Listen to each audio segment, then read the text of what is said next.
ವೀಕ್ಷಕರೇ ನಮಸ್ಕಾರ. ಕೆಮ್ಮುಗಿಲು ಪ್ರಜಾಭಾರತ ಈ ಡಿಜಿಟಲ್ ವಾಹಿನಿಗೆ ಸ್ವಾಗತ. ನಾನು ನಿಮ್ಮ ಕೆ ದೀಪಕ್.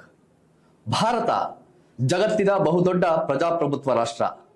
ಜನರಿಂದ ಜನರಿಗಾಗಿ ಜನರಿಗೋಸ್ಕರದ ಧ್ಯೇಯವನ್ನು ಹೊಂದಿರುವಂತಹ ಬಹುದೊಡ್ಡ ಡೆಮೊಕ್ರೆಟಿಕ್ ನೇಷನ್. ಬಹುಶಃ ಇಡೀ ಭಾರತ ಇವತ್ತು ಚುನಾವಣೆಯಲ್ಲಿ ಮಿಂದು ಕುಪ್ಪಳಿಸ್ತಾ ಇದೆ. ಆ ಕಾರಣಕ್ಕಾಗಿಯೇ ಚುನಾವಣೆಗಳನ್ನ ನಾವು ಪ್ರಜಾಪ್ರಭುತ್ವದ ಬಹುದೊಡ್ಡ ಹಬ್ಬ ಅಂತ ಹೇಳಿ ಕೂಡ ನಾವು ಕರಿತೇವೆ.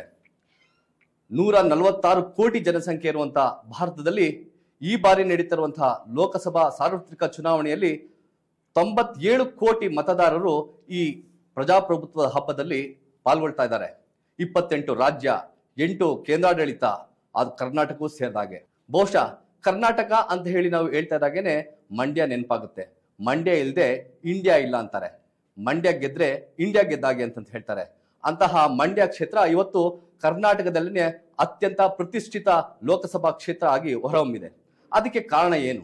ಮಂಡ್ಯದಲ್ಲಿ ಬರುವಂತಹ ಫಲಿತಾಂಶ ಕರ್ನಾಟಕದ ರಾಜಕಾರಣ, ದೇಶದ ರಾಜಕಾರಣದ ಮೇಲೆ ಯಾವ ರೀತಿಯ ಪರಿಣಾಮಗಳನ್ನ ಬೀರಬಹುದು ಅಂತಹ ಎಲ್ಲಾ ಪ್ರಶ್ನೆಗಳಿಗೆ ಉತ್ತರ ಕೊಡ್ಲಿಕ್ಕೆ ಮತ್ತೊಬ್ರು ಮಂಡ್ಯ ಜಿಲ್ಲೆಯ ಉಸ್ತುವಾರಿ ಸಚಿವರು, ಕೃಷಿ ಸಚಿವರಾದಂತ ಎನ್ ಚಲುವರಾಯಸ್ವಾಮಿ ಅವರು.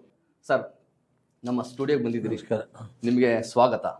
ಬಹುಶಃ ನಾನು ನಿಮ್ಮ ರಾಜಕೀಯ ನಡೆಗಳನ್ನ ತುಂಬಾ ಹತ್ತಿರದಿಂದ ನೋಡ್ಕೊಂಡು ಬಂದಿದ್ದೇನೆ. ಮಂಡ್ಯದ ರಾಜಕಾರಣವನ್ನು ಕೂಡ ಹತ್ತಿರದಿಂದ ನೋಡ್ಕೊಂಡು ಬಂದಿದ್ದೇನೆ. ಈ ಚುನಾವಣೆ ಯಾರ ವರ್ಸಸ್ ಯಾರು ಅನ್ನೋದಕ್ಕಿಂತಲೂ ಹೆಚ್ಚಾಗಿ ಎನ್ ಚಲುವರಾಯಸ್ವಾಮಿ ಅವರ ನಾಯಕತ್ವಕ್ಕೆ ಒಂದು ಬಹುದೊಡ್ಡ ಸವಾಲಿನ ಚುನಾವಣೆ ಅನ್ನೋ ಮಾತನ್ನ ಮಂಡ್ಯ ಜಿಲ್ಲೆಯಲ್ಲಿ ಕೇಳ್ಪಡ್ತದೆ. ನಿಮ್ಗೆ ಅನ್ಸುತ್ತೆ ಸರ್? ನಾನು ಆ ಥರದ್ದೆಲ್ಲ ಕಲ್ಪನೆ ಮಾಡ್ಕೊಂಡಿಲ್ಲ. ಚುನಾವಣೆನ ಒಂದು ಇವತ್ತಿನ ಸಂದರ್ಭಕ್ಕೆ, ಅದು ಕಾಂಗ್ರೆಸ್ ಪಾರ್ಟಿಗಿರ್ಬೋದು, ಕರ್ನಾಟಕಕ್ಕಿರ್ಬೋದು, ನಮ್ಮ ಪಾರ್ಟಿಗಿರ್ಬೋದು, ನಮ್ಮ ಜಿಲ್ಲೆಗಿರ್ಬೋದು, ಇದೊಂದು ಚುನಾವಣೆ ಭಾಳ ಮುಖ್ಯವಾದ ಚುನಾವಣೆ ಅಂತೇಳಿ ನಾನು ಭಾವಿಸಿದ್ದೀನಿ. ಬಟ್ ಒಂದು ನನಗೆ ಅತ್ಯಂತ ನಮಗೆ AICC ಇರ್ಬೋದು, KPCC ಇರ್ಬೋದು, ಸಿದ್ದರಾಮಯ್ಯನವರು, DK ಶಿವಕುಮಾರ್ ಮತ್ತು ನಮ್ಮೆಲ್ಲ ಶಾಸಕರು, ಪಕ್ಷದ ಮಂಡ್ಯ ಜಿಲ್ಲೆ 8 ಕ್ಷೇತ್ರದ ಮುಖಂಡರುಗಳು ಪರಿಪೂರ್ಣವಾಗಿ ನನ್ನ ಜೊತೆ ನಿಂತಿದ್ದಾರೆ, ನನ್ನ ಜೊತೆ ಸಹಕರಿಸ್ತಾ ಇದ್ದಾರೆ. ಹಾಗಾಗಿ ವೆಂಕಟರಾಮಣ್ಣೇಗೌಡರು ಮತ್ತು ಸ್ಟಾರ್ ಚಂದ್ರು ಅವ್ರನ್ನ ನಾವೆಲ್ಲರೂ ಒಟ್ಟಿಗೆ ಸೇರಿ ಅಭ್ಯರ್ಥಿ ಮಾಡಿ, ಸೊ ಹಲವಾರು ಕಾರಣಕ್ಕೆ ಇದೊಂದು ಮಂಡ್ಯ ಜಿಲ್ಲೆಗೆ ನಾವು ಸವಾಲು ಅನ್ನೋದಕ್ಕಿಂತ ಹೆಚ್ಚಾಗಿ ಭಾಳ ಮುಖ್ಯವಾದಂಥ ತೀರ್ಮಾನದ ಒಂದು ಸಂದರ್ಭ ಅಂತೇಳಿ ನಾನು ಭಾವಿಸಿದ್ದೀನಿ. ಸರ್, ಜನಕ್ಕೆ ಒಂದು ಆಶ್ಚರ್ಯ ಇತ್ತು ಮಂಡ್ಯದಲ್ಲಿ. ಸ್ಟಾರ್ ಚಂದ್ರು ಅವರ ಅಭ್ಯರ್ಥಿಯನ್ನ ಘೋಷಣೆ ಮಾಡಿದಾಗ್ಲೇನೆ ಯಾರಿದು ಸ್ಟಾರ್ ಚಂದ್ರು? ಸ್ಟಾರ್ ಚಂದ್ರು ಅವ್ರನ್ನ ಈ ಕ್ಷೇತ್ರಕ್ಕೆ ತರೋ ಹಿಂದಿನ ಪೊಲಿಟಿಕಲ್ ಸ್ಟ್ರಾಟಜಿ ಏನು? ಯಾಕಂದ್ರೆ ಮಂಡ್ಯ ಯಾವಾಗ ಕೂಡ ಹೈ ವೋಲ್ಟೇಜ್ ಕ್ಷೇತ್ರ. ಸ್ಟಾರ್ ಚಂದ್ರು ಅಂತಿದ್ದಾಗ ಯಾರವರು, ಹೆಂಗೆ, ವಾಟ್ ಈಸ್ ದಿ ಪ್ಲಾನ್ ಅನ್ನೋಂಥದ್ದು ಒಂದು ಚರ್ಚೆ ನಡೀತು. ಸ್ಟಾರ್ ಚಂದ್ರು ಅವರು ಈ ಕ್ಷೇತ್ರಕ್ಕೆ ಅಭ್ಯರ್ಥಿ ಆಗ್ಬೇಕು, ಮತ್ತೆ ಯಾವ ಕಾರಣಕ್ಕೆ ಆಗ್ಬೇಕು ಅಂತ ಹೇಳಿ ನೀವು ಯೋಚನೆ ಮಾಡಿ. ಅನೇಕರನ್ನ ಹಿಂದೆ ಅನೇಕ ವಿಚಾರದಲ್ಲಿ ನಾನು ಸಕ್ರಿಯ ರಾಜಕಾರಣದಲ್ಲಿ ತೊಡಗಿರೋರನ್ನೇ ನಮ್ಮೆಲ್ಲ ಸ್ನೇಹಿತರ ಜೊತೆ ಅವರನ್ನು ಕರ್ಕೊಂಬಂದು ಹಲವಾರು ಸಂದರ್ಭದಲ್ಲಿ ಅವರನ್ನು ಜನರ ಮುಂದೆ ಹೋಗಿ ಸಕ್ಸಸ್ ಆಗಿರ್ತಕ್ಕಂಥ ಹಿಂದಿನ ನಿದರ್ಶನಗಳು ನನಗೆ ಬಂದಿದೆ. ಆದರೆ ಅವ್ರು ಯಾರೂ ಸಹ ಒಂದು ಕಡೆ ಜಿಲ್ಲೆಗೂ ಉಪಯೋಗ ಆಗದಲ್ಲೇ, ಒಂದು ಕಡೆ ನಮ್ಮ ಜೊತೆಲೂ ಸಕ್ರಿಯವಾಗಿ ನಿಲ್ದಲೆ, ನನ್ನನ್ನು ವಿಶ್ವಾಸ ಇಟ್ಟು ನಂಬಿ ಇಡೀ ಜಿಲ್ಲೆ ಶಾಸಕರುಗಳಿರ್ಬೋದು, ಕಾರ್ಯಕರ್ತರಿರ್ಬೋದು, ಲೀಡರ್ಗಳಿರ್ಬೋದು, ಮತದಾರರು ಮಾಡಿದಂಥದಕ್ಕೂ ಅವರು ಸೂಕ್ತವಾದಂಥ ಒಂದು ಸ್ಪಂದನೆ ಇಲ್ಲದೆ ಇದ್ದಾಗ, ಒಂದು ಚುನಾವಣೆ ಅಲ್ಲ, ನಾನು 94ರಿಂದ ಇಲ್ಲಿವರೆಗೂ ಅನೇಕ ಚುನಾವಣೆ ಇಂಥ ಸಂದರ್ಭಗಳನ್ನ ಎದುರಿಸಿದ್ದೀನಿ.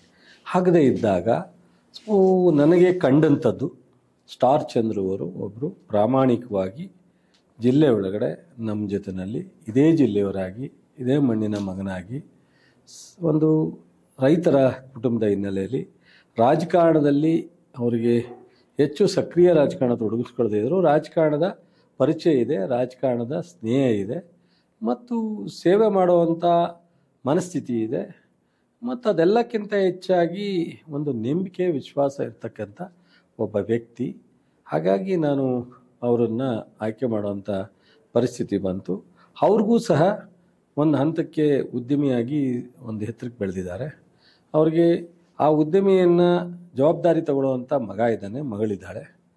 ಸೊ ನಾನು ಉದ್ಯಮಿಯನ್ನು ಬಿಟ್ಟರೂ ಈ ರಾಜಕೀಯ ಸೇವೆಯನ್ನು ತೊಡಗಿಸ್ಕೊಂಡ್ರೂ ಸಹ ನಾನು ಉದ್ಯಮಕ್ಕೆ ತೊಂದರೆ ಆಗಲ್ಲ.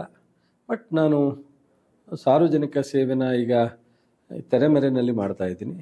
ರಾಜಕೀಯಕ್ಕೆ ನೇರವಾಗಿ ಚಲುವರಾಯಸ್ವಾಮಿ ಮತ್ತು ಡಿ ಕೆ ಶಿವಕುಮಾರ್, ಸಿದ್ದರಾಮಯ್ಯನವರು, ಈ ಥರ ನಮ್ಮ ಮೇಲೆ ನರೇಂದ್ರ ಸ್ವಾಮಿ, ಬಾಬು, ರವಿ, ಉದಯ್, ದರ್ಶನ್, ರವಿಶಂಕರ್, ಈ ಥರ ಎಲ್ಲ ಲೀಡರ್ಗಳ ಜೊತೆ ಗುರುತಿಸ್ಕೊಂಡಾಗ ಇನ್ನೂ ಒಂದಷ್ಟು ಹೆಚ್ಚಿಗೆ ಮಾಡಲಿಕ್ಕೆ ಅವಕಾಶ ಆಗುತ್ತೆ ಅನ್ನೋದು ಅವ್ರಿಗೆ ಮನವರಿಕೆ ಆದಾಗ, ಇಲ್ಲ ನಾನು ನಿಮ್ಮ ಜೊತೆ ನಿಲ್ತೀನಿ ಸರ್.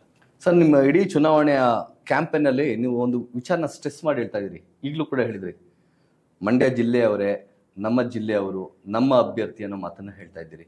ಬಹುಶಃ ಮಂಡ್ಯದ ಪೊಲಿಟಿಕಲ್ ಸಿನಾರಿಯೋನ ನೋಡ್ಕೊಂಡ್ ಬಂದ್ರೆ, ಅದರ ರಾಜಕೀಯ ಪರಂಪರೆಯನ್ನು ನೋಡ್ಕೊಂಡ್ ಬಂದ್ರೆ, ಮಂಡ್ಯ ಜನ ಮಂಡ್ಯದವರನ್ನೇ ಗುರುತಿಸುವಂತ, ಆಯ್ಕೆ ಮಾಡುವಂತ ಒಂದು ಪದ್ಧತಿ ಮತ್ತೆ ಸಂಪ್ರದಾಯ ನಡ್ಕೊಂಡು ಬಂದಿದೆ.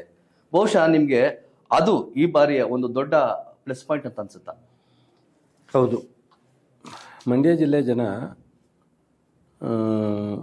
ಎಲ್ಲಕ್ಕಿಂತ ಹೆಚ್ಚಾಗಿ ಸ್ವಾಭಿಮಾನಿಗಳು ಮತ್ತು ಪಕ್ಕದವ್ರು ನೋಡಿ ತೀರ್ಮಾನ ತಗೊಳ್ಳಲ್ಲ, ಇಂಡಿಪೆಂಡೆಂಟಾಗಿ ತೀರ್ಮಾನ ತಗೊಳ್ತಕ್ಕಂಥ ಒಂದು ಬುದ್ಧಿವಂತಿಕೆ ಮತ್ತು ಚಾಣಾಕ್ಷತನ ಮತ್ತು ಸಮಯ ಪ್ರಜ್ಞೆ ಇದನ್ನು ಬೆಳೆಸ್ಕೊಂಡಿದ್ದಾರೆ. ನಾವು ಸಾಹುಕಾರ ಚೆನ್ನೈನವ್ರ ಕಾಲದಿಂದನೂ ನೋಡ್ಕೊಂಬಂದಿದ್ವಿ. ಭಾಳ ಸೂಕ್ಷ್ಮದಿಂದ ನೋಡ್ತಾರೆ. ಬೇಡ ಅಂದದನ್ನು ಬಲವಂತವಾಗಿ ಅಕ್ಸೆಪ್ಟ್ ಮಾಡಲ್ಲ ಅವರು, ಬೇಕು ಅಂದದನ್ನು ಫೋರ್ಸಬಲ್ಲ ಕೈ ಬಿಡಲ್ಲ ಅವರು. ಸೊ ನಾನು ಅನೇಕ ಚುನಾವಣೆಗಳನ್ನ ನಾನು ನೋಡಿದ್ದೀನಿ. ಸೊ ಹಾಗಾಗಿ ಬಹುಶಃ ಮಂಡ್ಯ ಜಿಲ್ಲೆ ಜನರನ್ನು ಒಪ್ಪುವಂಥ ಒಂದು ಹಿನ್ನೆಲೆಯಲ್ಲೇ ನಾವು ಒಂದು ತೀರ್ಮಾನಕ್ಕೆ ಹೋಗಬೇಕೇ ವಿನ ನಾವು ಯಾವ ಫೋರ್ಸಬಲಿ ಅವರನ್ನು ತೀರ್ಮಾನ ಮಾಡಿಸ್ತೀವಿ ಅನ್ನೋದು ಭಾಳ ಕಷ್ಟ. ಸರ್, ನಿಜ ನೀವು ಹೇಳ್ತಿರಂತ. ಆದರೆ ನಾನು ಒಂದು ವಿಚಾರವನ್ನು ನಿಮ್ಗೆ ತುಂಬ ಭಾವನಾತ್ಮಕವಾದಂಥ ಒಂದು ಪ್ರಶ್ನೆ ಕೇಳಲಿಕ್ಕೆ ಬಯಸ್ತೇನೆ. ಸ್ಟಾರ್ ಚಂದ್ರ ಅವ್ರ ವಿರುದ್ಧ ಈಗ ನಿಮ್ಮ ಆತ್ಮೀಯ ಸ್ನೇಹಿತರು, ಒಂದಾನೊಂದು ಕಾಲದಲ್ಲಿ ನಿಮ್ಗೆ ತುಂಬ ಆತ್ಮೀಯ ಸ್ನೇಹಿತರು, ನೀವು ಅವರ ರಾಜಕೀಯ ಏಳಿಗೆಯನ್ನು ಬಯಸ್ತಂಥವ್ರು, ಅವರಿಗೆ ರಾಜಕೀಯದ ಅಧಿಕಾರ ಉತ್ತುಂಗ ಸ್ಥಿತಿಗೆ ತಗೊಂಡು ಕೂರಿಸ್ತಂಥದ್ರಲ್ಲಿ ನಿಮ್ಮ ಶ್ರಮವೂ ಕೂಡ ಇದೆ. ನೀವೆಲ್ಲೋ ಒಂದು ಕಡೆ ಅವ್ರನ್ನ ತುಂಬ ಎತ್ತರ ಸ್ಥಾನ ನೋಡಬೇಕಂತ ಆಸೆ ಪಟ್ಟಂಥ ನಾಯಕರುಗಳು ನೀವೊಬ್ರು, ಎಚ್ ಡಿ ಕುಮಾರಸ್ವಾಮಿ ಅವರು. ಇವತ್ತು ನಿಮ್ಮ ಅಭ್ಯರ್ಥಿ ವಿರುದ್ಧ ಅವರೇ ಬಂದು ನಿಮ್ಮ ಮಂಡ್ಯ ಜಿಲ್ಲೆಯಲ್ಲಿ ಪ್ರತಿಸ್ಪರ್ಧಿ ಆಗಿರುವಂಥದ್ದು. ಒಂದ್ಸತಿ ಸುಮ್ಮನೆ ನಾವೆಲ್ಲ ಸ್ನೇಹಿತರಾಗಿದ್ವಿ ಅಂತ ಯೋಚನೆ ಮಾಡ್ಕೊಂಡು ಈ ಚುನಾವಣೆಗಳನ್ನ ಯೋಚನೆ ಮಾಡಿದಾಗ, ವೈಯಕ್ತಿಕವಾಗಿ ಚಲುವರಾಯಸ್ವಾಮಿಯಾಗಿ ಕಾಂಗ್ರೆಸ್ ಲೀಡರ್ ಆಗಲ್ಲ ಅಥವಾ ಡಿಸ್ಟ್ರಿಕ್ಟ್ ಇನ್ಚಾರ್ಜ್ ಮಿನಿಸ್ಟರ್ ಆಗಲ್ಲ, ಅವ್ರ ಜೊತೆ ಬಹಳ ವರ್ಷಗಳ ಕಾಲ ಒಡನಾಟ ಇಟ್ಕೊಂಡು ಬಂದಂಥವ್ರು ನೀವು, ಎಲ್ಲ ನೋವು ನಲಿವುಗಳನ್ನು ಹಂಚ್ಕೊಂಡಂಥವ್ರು ನೀವು, ರಾಜಕೀಯ ಪಲ್ಲಟಗಳನ್ನ ಜೊತೆ ನೋಡ್ಕೊಂಡು ಬಂದಂಥವ್ರು, ಅವರೇ ಬಂದು ನಿಮ್ಮ ಎದುರುಗಡೆ ನಿಂತ್ಕೊಬಿಟ್ಟು ಅಂತ ತಕ್ಷಣ ನಿಮ್ಗೆ ಏನು ಅನ್ನಿಸ್ತು? ನೋಡಿ, ಅವ್ರು ನೆನೆಸ್ಕೊಳ್ಳಲ್ಲ ಬಿಡಿ.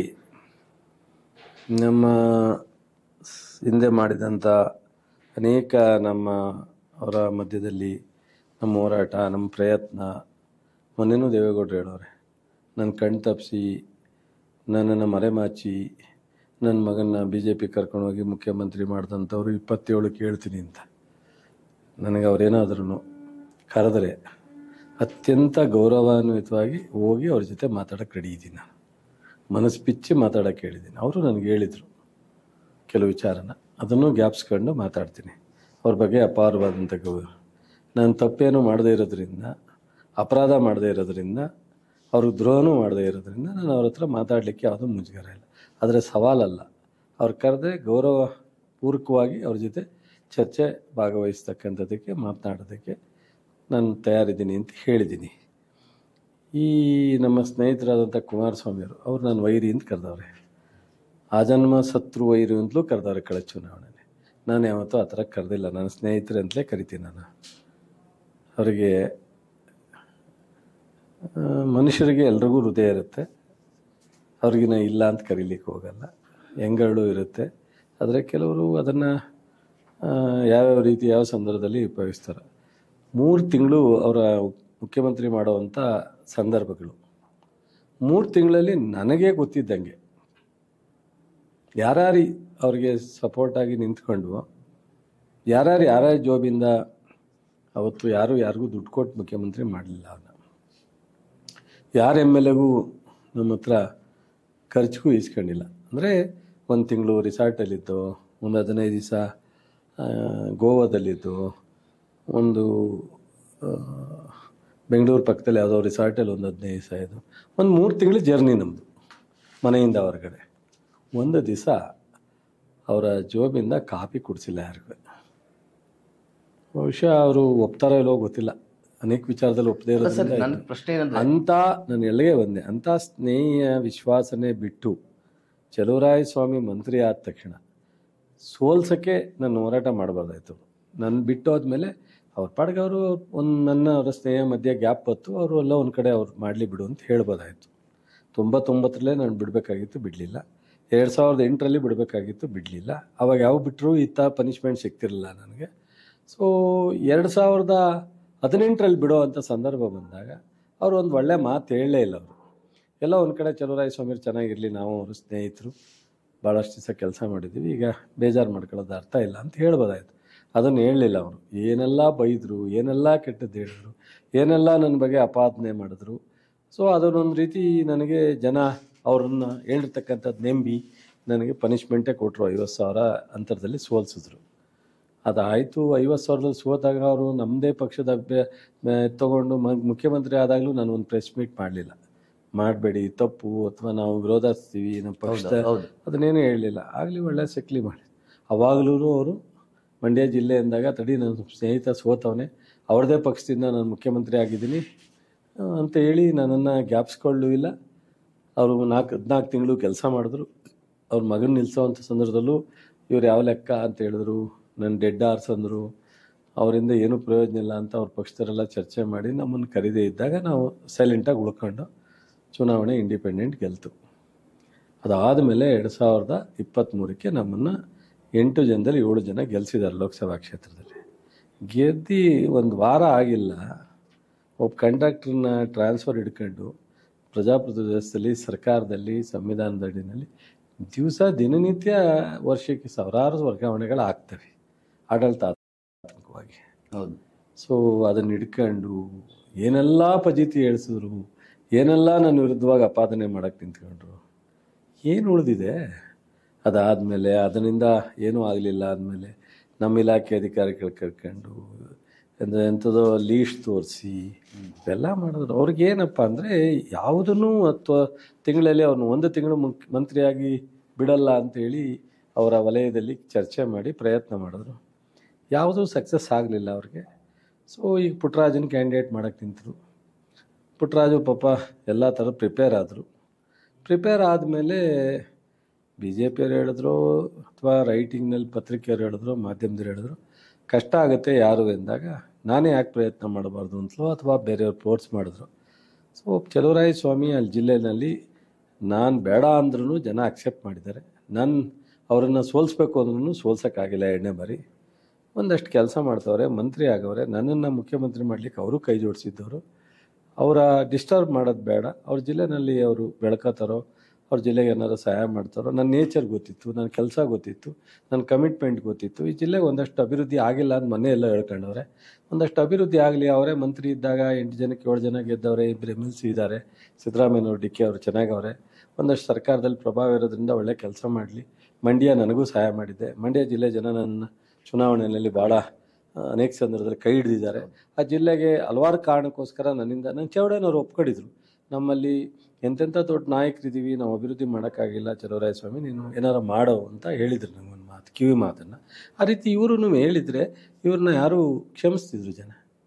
ಏನೂ ಆಗಿಲ್ಲ. ಚಲುವರಾಯಸ್ವಾಮಿ ಕಾರಣಾಂತರ ಏನೋ ಡಿಫ್ರೆನ್ಸ್ ಇಲ್ಲಪ್ಪ, ಒಳ್ಳೆ ಕೆಲಸ ಮಾಡುವಂತ ಅಪ್ರಿಷಿಯೇಟ್ ಮಾಡ್ಬೋದಾಯಿತು. ನನಗೆ ಪುಷಪ್ ಮಾಡ್ಬೋದಾಯಿತು, ಫೋರ್ಸ್ ಮಾಡ್ಬೋದಾಯಿತು. ಮಾಡ್ದಲ್ಲೇ ತಿರ್ಗಾ ಈ ಜಿಲ್ಲೆ ಚಲುವರಾಯಸ್ವಾಮಿ ಹಿಡ್ತಕ್ಕೆ ಹೋಗ್ಬಿಡುತ್ತೆ, ಏನಾರು ಮಾಡಿ ಚಲುವರಾಯಸ್ವಾಮಿನ ತೆಗಿಲೇಬೇಕು ಅಂತ ಚುನಾವಣೆ ಬಂದವ್ರೇನ ಅವರೆಲ್ಲ ಶಾಸಕರಾಗಿದ್ದಾರೆ. ಅವ್ರೇನು ಖಾಲಿ ಇಲ್ಲ. ಈಗ ಪುಟ್ಟರಾಜ್ ಸೋತಿದ್ದ, ಅವ್ರು ನಿಲ್ಸಿದ್ರೆ ಅದು ಅಪರಾಧ ಅನ್ನಲ್ಲ. ಹೌದು, ಅವ್ರು ಅಲ್ಲಿ ಶಾಸಕರಾಗವ್ರೆ. ಒಂದು ಲೋಕಸಭಾ ಸದಸ್ಯನಾಗಿ ಅಥವಾ ಗೆದ್ದು ಮಂತ್ರಿ ಆದ್ರೂ ಅದಕ್ಕಿಂತ 10ರಷ್ಟು ರಾಜ್ಯಕ್ಕೆ ಮಾಡಬೇಕಾದ ಅಪೋಸಿಷನಲ್ಲಿ ಒಂದು ಪಕ್ಷದ ನಾಯಕನಾಗಿ ಮಾಡ್ಬೋದು. ಒಂದು ಸರ್ಕಾರಕ್ಕೆ ಒಂದು ಅಸೆಂಬ್ಲಿ ನಿಂತ್ಕೊಂಡು ಚೌಟಿನ ಬಾರಿಸ್ಬೋದು. ಇಡೀ ರಾಜ್ಯದ 31 ಜಿಲ್ಲೆ ಸಮಸ್ಯೆನ ಅವ್ರು ಕೈ ಎತ್ಕೋಬಹುದು. 31 ಜಿಲ್ಲೆಗೆ ಒಬ್ಬ ಜನತಾದಳದ ಶಾಸಕ ನಾಯಕನಾಗಿ ಹೋಗಿ ಕೂತ್ಕೊಂಡು ಸಮಸ್ಯೆನ DC ಹತ್ರ ಮಾತಾಡಿ ಅಸೆಂಬ್ಲಿಲಿ ಚರ್ಚೆ ಮಾಡ್ಬೋದಾಯ್ತು. ಚಲುವರಾಯಸ್ವಾಮಿಗೆ ಫೋನ್ ಮಾಡಿ ಹೇಳ್ಬೋದಾಯ್ತು. DK ಶಿವಕುಮಾರ್ಗೆ ಫೋನ್ ಮಾಡಿ ಹೇಳ್ಬೋದು, ಇಂಥ ಸಮಸ್ಯೆ ಇದೆ, ಯಾಕ್ರಿ ಇಷ್ಟನ್ನು ನೆಗ್ಲೆಕ್ಟ್ ಮಾಡ್ತಾ ಇದ್ದೀರಾ ಅಂತ ಹೇಳ್ಬೋದಾಯ್ತು. ಒಬ್ಬ ಲೋಕಸಭಾ ಸದಸ್ಯನಾಗ ಏನು ಮಾಡೋಕ್ಕಾಗುತ್ತೆ ಸರ್? ನನಗೆ ಇದುವರೆಗೆ ನೀವು ಇಷ್ಟೆಲ್ಲ ಹೇಳಿದ ಮೇಲೆ ನನಗೆ ಕಾಡ್ತಿರೋದು, ಒಬ್ಬ ಆಪ್ತ ಮಿತ್ರ ದಿಢೀರ್ ಅಂತಂತ ಹೇಳಿ ಅಜನ್ಮ ಶತ್ರು ಹೆಂಗಾಗಕ್ಕೆ ಸಾಧ್ಯ? ಯಾಕೆ ನಾವು ಇವತ್ತು ಹೇಳಿದ್ರೆ ಚಲುವರಾಯಸ್ವಾಮಿ ಅವರು ಒಬ್ಬ ಬೆಳೆದಿರೋಂಥ ನಾಯಕ, ಮಾಜಿ ಮುಖ್ಯಮಂತ್ರಿ, ಪ್ರಧಾನಮಂತ್ರಿ ಮಗನ ಬಗ್ಗೆ ಮಾತಾಡ್ತಾರೆ ಅಂತಾರೆ. ಸೊ ಅವರಿಗೆ ಯಾರು ತಿಳುವಳಿಕೆ ಹೇಳೋರಿಲ್ವೋ, ಅವ್ರ ತಂದೆ ಮಾತು ಕೇಳಲ್ವೋ. ಅವ್ರ ತಂದೆ ತುಂಬ ತಿಳುವಳಿಕೆ, ತುಂಬ ಸುದೀರ್ಘ ಅನುಭವ, ತಾಲೂಕು ಮಟ್ಟದಿಂದ ರಾಷ್ಟ್ರ ಮಟ್ಟಕ್ಕೆ ಅಧಿಕಾರವನ್ನು ಅನುಭವಿಸಿರ್ತಕ್ಕಂಥವ್ರು. ಅವ್ರಿಗಿಂತ ಇನ್ಯಾರು ಬೇಕು ಮಾರ್ಗದರ್ಶನ ಮಾಡಲಿಕ್ಕೆ? ಸೊ ಅದರಿಂದ ಅವ್ರಿಗೇನು ಹೇಳಲಿಕ್ಕಾಗಲ್ಲ. ಅವ್ರಿಗೆ ಚಲುವರಾಯಸ್ವಾಮಿ ಹಿಡಿತದಿಂದ ಮಂಡ್ಯನ ಕಸ್ಕೋಬೇಕು ಅನ್ನೋದು ಭಾಳ ಮುಖ್ಯ. ಲೋಕಸಭಾ ಸದಸ್ಯರಾಗಿ ನನಗೆ ಅನುಭವ ಇರ್ತಾರೆ. ನಾನು ಒಬ್ಬ ಲೋಕಸಭಾ ಸದಸ್ಯನಾಗಿ ಕೆಲಸ ಮಾಡಿದ್ದೀನಿ. ರಾಜ್ಯದಲ್ಲಿ ಪ್ರತಿ 5 ವರ್ಷಕ್ಕೊಂದ್ಸಲ 2-3 ಜನ ಮಂತ್ರಿಗಳು ಇದ್ದೇ ಇರ್ತಾರೆ, ಸೆಂಟ್ರಲ್ ಮಂತ್ರಿಗಳು. ಭಾಳಷ್ಟು ಜನ ಮಂತ್ರಿ. ಎಸ್ ಎಂ ಕೃಷ್ಣ ಅವರು ಭಾಳ ಪ್ರಭಾವಿ ಮಂತ್ರಿ. ಸೊ ನಮ್ಮ ಅನಂತ್ನಾಗು ಭಾಳ ಪ್ರಭಾವ ಇರ್ತಕ್ಕಂಥ ವಾಜಪೇಯಿಗೆ ತುಂಬ ಹತ್ತಿರವಾದಂಥ ಮಂತ್ರಿ. ಯಾರೂ ಮಾಡೋಕ್ಕಾಗದೇ ಇರೋದು ಇವ್ರೇನು ಮಾಡೋಕ್ಕಾಗುತ್ತೆ? ಮೊನ್ನೆ ಇನ್ನೊಂದು ಭಾಳ ಹಾಸ್ಯಾಸ್ಪದವಾದಂಥ ಮಾತಾಡ್ತಾರೆ. ಅಷ್ಟೊಂದು ಅನುಭವ ಇರೋರು ಜನಕ್ಕೆ ಏನಂತ ಕೇಳೋರು ಜನನೂ ಗೊತ್ತಿಲ್ಲ ಮಂಡ್ಯದನ್ನು. ಸೊ ಟ್ರಿಬ್ಯುನಲಲ್ಲಿ ತೀರ್ಮಾನ ಆಗಿ ಕಾವೇರಿನಲ್ಲಿ 194 TMC ಎಂದಿ ಅದನ್ನು ಕೊನೆಗೆ ನಾವು ಅಪೀಲ್ ಮಾಡ್ಕೊಂಡು ಒದ್ದಾಡಿದಾಗ 14 TMC ಕಂಟ್ರೋಲ್ ಮಾಡಿ 170 ಸಮಥಿಂಗ್ ನೀರನ್ನು ತೀರ್ಮಾನ ಆಗಿರೋದನ್ನ ನಾನು ಈಗ ತೀರ್ಮಾನ ಮಾಡ್ತೀನಿ ಲೋಕಸಭೆ ಕಳಿಸಿ ಅಂದರೆ ನಗಬೇಕಾ, ಅಳಬೇಕಾ, ಅವ್ರನ್ನ ರೇಗಿಸ್ಬೇಕಾ, ಅವ್ರನ್ನ ಟೀಕೆ ಮಾಡಬೇಕಾ? ಎಂಥ ದುರಂತನ್ರಿ ಇದು. ಟ್ರಿಬ್ಯುನಲ್ ಅಬೌವ್ ದಿ ಪಾರ್ಲಿಮೆಂಟ್ ಅದು ಮುಗ್ದೈತದು. ಮುಗ್ದೋಗಿ ಈಗ ಕಮಿಟಿ ಫಾರಂ ಮಾಡಿ ಕಾನ್ಸ್ಟಿಟ್ಯೂಷನ್ ಅಲ್ಲಿ ತೀರ್ಮಾನ ಆಗೋಗಿದೆ. ಈಗೇನ್ರಿ ಮಾಡ್ತಾರೆ ಅವರು? ಅವ್ರ ತೀರ್ಮಾನ ಮಾಡೋ ಅಂತ ಇದ್ದಾಗ ಇವರು ಒಬ್ರು ಲೋಕಸಭಾ ಸದಸ್ಯರಿದ್ರು, ಅವ್ರ ತಂದೆನೇ ಪ್ರೈಮ್ ಮಿನಿಸ್ಟರ್ ಆಗಿದ್ರು. ಕುಮಾರಸ್ವಾಮಿ ಅವರು 2 ಬಾರಿ ಮುಖ್ಯಮಂತ್ರಿಯಾಗಿ ರಾಜಕೀಯ ಅನುಭವವನ್ನು ಇಟ್ಕೊಂಡು ಕೂಡ ಅವರಲ್ಲಿ ಪೊಲಿಟಿಕಲ್ ಮೆಚುರಿಟಿಯ ಕೊರತೆ ಇದೆ ಅಂತ ಅನ್ಸುತ್ತಾ ಸರ್ ನಿಮ್ಗೆ? ನಾನು ಅದು ಹೇಳಿದ್ರೆ ತಪ್ಪಾಗುತ್ತೆ. ಯಾಕಂದ್ರೆ ಮುಖ್ಯಮಂತ್ರಿಗಳು ಆಗಿದ್ದವರು ಮಾತಾಡ್ಬೇಕಾದ್ರೆ ಈಗ ಮುಖ್ಯಮಂತ್ರಿನೇ ಆಗ್ಬೇಕಲ್ಲ ಅನುಭವಕ್ಕೆ, ಅಥವಾ ಮುಖ್ಯಮಂತ್ರಿ ಆದವ್ರಿಗೆ ಅನುಭವ ಸಿಕ್ಕಲೇಬೇಕು. ಸಿಗದೇ ಇದ್ದರೆ ಅದು ಭಾಳ ಇದು ಏನೋ ಒಂದಷ್ಟು ನಡ್ಕೊಂಡು ಹೋಗೋದಲ್ಲ. ಅವ್ರು ಈಗ ನಡ್ಕೋತಾ ಇರೋದು, ಅವ್ರು ಭಾಷಣ ಮಾಡ್ತಾ ಇರೋದು, ಅವ್ರ ವಿಚಾರನ ಪ್ರಸ್ತಾಪ ಮಾಡೋದು, ಇವೆಲ್ಲ ನೋಡಿದ್ರೆ ಒಂದು ಭಾಳ ವಿಚಿತ್ರ ಪರಿಸ್ಥಿತಿ. ನನಗಂತೂ ನಗಬೇಕು ಅಳಬೇಕು ಗೊತ್ತಿಲ್ಲ. ಅವ್ರ ಜೊತೆ ಇರೋರು ಅವ್ರಿಗೆ ಆಪ್ತ ರೆಕಾರ್ಡ್ ಏನು ಮಾತಾಡ್ತಾರೋ ಗೊತ್ತಿಲ್ಲ, ಅಥವಾ ಅವ್ರ ತಂದೆ ಮಾರ್ಗದರ್ಶನ ಇವ್ರು ತಗೋತಾ ಇಲ್ವೋ ಗೊತ್ತಿಲ್ಲ. ಅಥವಾ ಬಿಜೆಪಿ ಹೋದ ತಕ್ಷಣ ಈ ಬಿಜೆಪಿ ಅವ್ರದ್ದು ಕಾಯಿಲೆ ಏನಾದ್ರು ಇವ್ರು ಅಂಟ್ಕೊಂಡಿದೆ ಸರ್, ಸುಳ್ಳು ಹೇಳೋದು ಅಥವಾ ಏನ್ ಬೇಕಾದ್ರೂ ಬಾಯಿಗೆ ಬಂದ ಮೊದಲಿಂದ ಇವರು ಇದೆ, ಮೊದಲಿಂದನೂ ಇವ್ರಿಗೆ ಇದೆ ಆ ಥರ ಏನಿಲ್ಲ. ಅದರಿಂದ ನನಗೆ ಈಗ ಮೊದಲನೇ ಅವಕಾಶ ನನ್ನ ಜಿಲ್ಲೆ ನನಗೆ. ಇಲ್ಲಿ ನಾನು ಬೇರೆಯವ್ರು ಇವ್ರು ಬಂದರು ಅಂತ ನಾನು ಓಡೋಕ್ಕಾಗಲ್ಲ. ನನ್ನ ಜಿಲ್ಲೆ ಜವಾಬ್ದಾರಿ ನಾನು ನಿರ್ವಹಿಸಲೇಬೇಕಾಗುತ್ತೆ. ನನಗೆ ಪಕ್ಷದ ಅಥವಾ ಜನ ಇಬ್ಬರೂ ಜವಾಬ್ದಾರಿ ಕೊಟ್ಟಿದ್ದಾರೆ. ಪಕ್ಷ ನನ್ನನ್ನು ಮಂತ್ರಿ ಮಾಡಿದ್ದಾರೆ, ಪಕ್ಷದಲ್ಲಿ ನಿಂತ್ಕೊಂಡು ಗೆಲ್ಲಕ್ಕೆ ಅವಕಾಶ ಮಾಡಿದ್ದಾರೆ. ಜನ ನನ್ನನ್ನು ಗೆಲ್ಲಿಸಿ, ನನ್ನ ಜೊತೆ 6 ಜನ ಗೆಲ್ಲಿಸಿ ನನ್ನ ಮಂತ್ರಿ ಆಗಕ್ಕೆ ಅವಕಾಶ ಮಾಡಿದ್ದಾರೆ. ಇಂಥ ಟೈಮ್ನಲ್ಲಿ ನಾನು ಲೋಕಸಭಾ ಸದಸ್ಯನ ಮಾಡ್ಕೊಂಡು ಜನರಿಗೆ ಸೇವೆ ಮಾಡ್ತಕ್ಕಂಥ ನನ್ನ ಜವಾಬ್ದಾರಿ. ಇವ್ರು ಬಂದು ಡಿಸ್ಟರ್ಬ್ ಮಾಡೋಕ್ಕೆ ಬಂದಿದ್ದಾರೆ ವಿನ ನನ್ನನ್ನು ಏನಾರು ಮಾಡಿ ಡಿಸ್ಟರ್ಬ್ ಮಾಡೋಕ್ಕೆ ಬಂದಿದ್ದಾರೆ ಅಂತ ಅವರು ಬರೋ ಅವಶ್ಯಕತೆ ಇರಲಿಲ್ಲ ಇಲ್ಲಿಗೆ. ಬಟ್ ಯಾಕೆ ಬಂದರು ಅಂತ ನನಗೆ ಕೇಳೋ ಹಕ್ಕಿಲ್ಲ, ನಂಗೆ ರೈಟ್ಸು ಇಲ್ಲ. ಅದು ಅವ್ರು ಇಷ್ಟ, ಅದು ಖುಷಿ.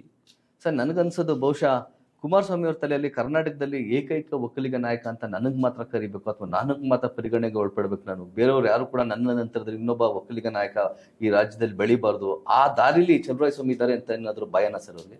ಇಲ್ಲ, ನಾನು ಅಷ್ಟೇ ಹತ್ರಕ್ಕೆ ಏನು ಬೆಳೆದಿಲ್ಲ.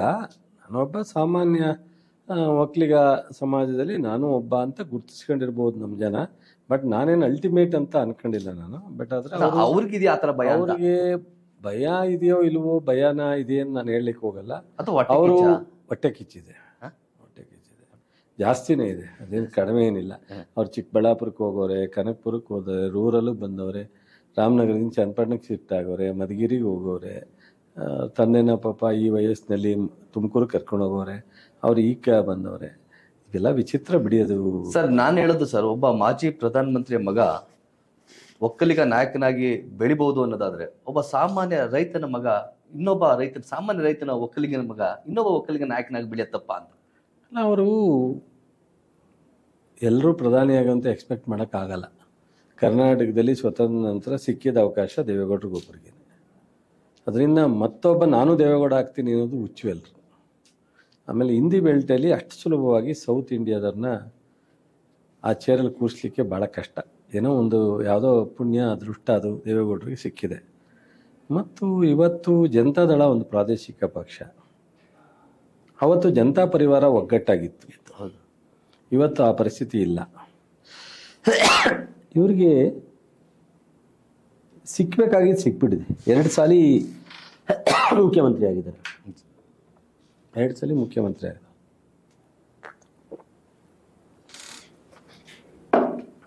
ಇನ್ನೇನು ಆಸೆ ಇಟ್ಕೊಳ್ಳೋಕ್ಕೆ ಸಾಧ್ಯ? ಕೆಲಸ ಮಾಡಬೇಕು. ಸಕ್ರಿಯ ರಾಜಕಾರಣದಲ್ಲಿ ಇತ್ಕೊಂಡು ಜನಗೆ ಎದುರುಗಡೆ ವಿರೋಧ ಪಕ್ಷದಲ್ಲಿ ಅವಕಾಶ ಸಿಗ್ತಾವೆ ವಿರೋಧ ಪಕ್ಷ, ರೂಲಿಂಗ್ ಪಾರ್ಟಿ ಸಿಗ್ತಾವೆ ರೂಲಿಂಗ್ ಪಾರ್ಟಿನಲ್ಲಿ ಕೆಲಸ ಮಾಡಬೇಕು. ಸರ್, ಈಗ ಚುನಾವಣೆ ಬಹುಶಃ ಒಂದು ಅಂತಿಮ ಘಟ್ಟಕ್ಕೆ ಬರ್ತಾ ಇದೆ. ಇನ್ನೊಂದು ವಾರದಲ್ಲಿ ಮತದಾನ ಆಗುತ್ತೆ, ಏಪ್ರಿಲ್ 26ಕ್ಕೆ. ಭಾಳಷ್ಟು ನೀವು ಕೂಡ ಸಿದ್ಧತೆಗಳನ್ನು ಮಾಡ್ಕೊಂಡಿದ್ದೀರಿ, ಪ್ರಚಾರಗಳನ್ನು ನಡೆಸಿದಿರಿ. ಎಲ್ಲ ಚುನಾವಣೆ ಪ್ರಕ್ರಿಯೆಗಳು ಕೂಡ ತುಂಬ ಸುಗಮವಾಗಿ ನಡೀತಾ ಇದೆ. ನೀವು ಇಡೀ ಈ ಕ್ಷೇತ್ರವನ್ನು ಈಗ ಪ್ರಸಾರ ಮಾಡಿದಿರಿ. ಕುಮಾರಸ್ವಾಮಿ ಬಂದ ನಂತರದಲ್ಲಿ ನಿಮ್ಮ ಪ್ರಚಾರ ಇವೆಲ್ಲವೂ ನೋಡಿದಾಗ ಜನರದ ರೆಸ್ಪಾನ್ಸು ಮತ್ತು ನಿಮ್ಮ ಕಾನ್ಫಿಡೆನ್ಸ್ ಹೆಂಗಿದೆ ಸರ್? ನನ್ನ ಕಾನ್ಫಿಡೆನ್ಸು ಹೆಚ್ಚಾಗ್ತಾ ಇದೆ, ಜನರ ರೆಸ್ಪಾನ್ಸು ಚೆನ್ನಾಗಿದೆ. ಬಟ್ಟು ಹಿಂದೆ ಇದ್ದಂಥ ವಾತಾವರಣ ಏನಿಲ್ಲ ಅವ್ರ ಬಗ್ಗೆ. ಸೊ ಅವ್ರದ್ದು ಕೆಲವರು ಏನಕ್ಕೆ ಅಲ್ಲಿ ವಿಧಾನಸಭಾ ಸದಸ್ಯರಾಗಿ ಲೋಕಸಭೆಗೆ ಬರೋ ಅವಶ್ಯಕತೆ ಇತ್ತಾ ಅನ್ನೋದು ಕೆಲವರಲ್ಲಿ ಮಾತಾಡ್ಕೊತಾ ಇದ್ದಾರೆ ಅನ್ನೋದು ನನ್ನ ಕಿವಿಗೆ ಬಿದ್ದಿದೆ. ಮತ್ತು ಚಲುವರಾಯ ಸ್ವಾಮಿ ಏನೋ ಒಂದಷ್ಟು ಈಗ ಹೊಸ ಫ್ಯಾಕ್ಟ್ರಿ ಮಾಡ್ತೀನಿ ಅಂತ ಹೊರಟವ್ರೆ, ವಿಶ್ವವಿದ್ಯಾನಿಲಯ ಮಾಡ್ತೀನಿ ಅಂತ ಅವ್ರೆ, KRSಗೆ ವಿಶ್ವ ದರ್ಜೆಗೆ ಬೃಂದಾವನ ಅಪ್ಗ್ರೇಡ್ ಮಾಡಲಿಕ್ಕೆ ಹೊರಟವ್ರೆ, ನಾಲಾ ಆಧುನೀಕರಣ ಮಾಡಲಿಕ್ಕೆ ಹೊರಟಿದ್ದಾರೆ. ಒಂದಷ್ಟು ಕಾಳಜಿ ಇದೆ. ಈಗ ಯಾಕೆ ಮಧ್ಯ ಇವ್ರದ್ದು ಪ್ರವೇಶ ಸರಿನಾ, ಅವಶ್ಯಕತೆ ಇತ್ತಾ, ಇವ್ರಿಗೆ ಅನಿವಾರ್ಯತೆ ಇತ್ತಾ, ಆ ಥರದ್ದೆಲ್ಲ ಚರ್ಚೆ ನಡೀತಾ ಇದೆ. ಬಹುಶಃ ಜನ ಒಂದು ಸೂಕ್ತವಾದ ತೀರ್ಮಾನ. ಸರ್, ಮಂಡ್ಯದಲ್ಲಿ ನಡೀತಿರೋಂಥದ್ದು ಚುನಾವಣೆ ಕುಮಾರಸ್ವಾಮಿ ವರ್ಸಸ್ ಸ್ಟಾರ್ ಚಂದ್ರನು ಅಥವಾ ಕುಮಾರಸ್ವಾಮಿ ವರ್ಸಸ್ ಚಲುವರಾಯ ಸ್ವಾಮಿ?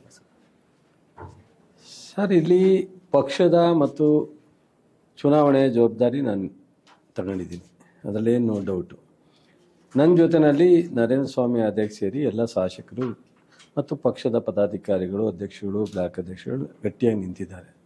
ಸಂಪೂರ್ಣವಾಗಿ ರಾಹುಲ್ ಗಾಂಧಿ, ಖರ್ಗೆ ಅವರು, ಸಿದ್ದರಾಮಯ್ಯ, DK ಅವರು ಸಪೋರ್ಟ್ ಇದೆ. ಬಟ್ಟು ನನಗೇನು ಅವ್ರ ಮೇಲೆ ತೊಡೆ ತಟ್ಟುವಂಥ ಅವಶ್ಯಕತೆ ಇಲ್ಲ ನನಗೆ.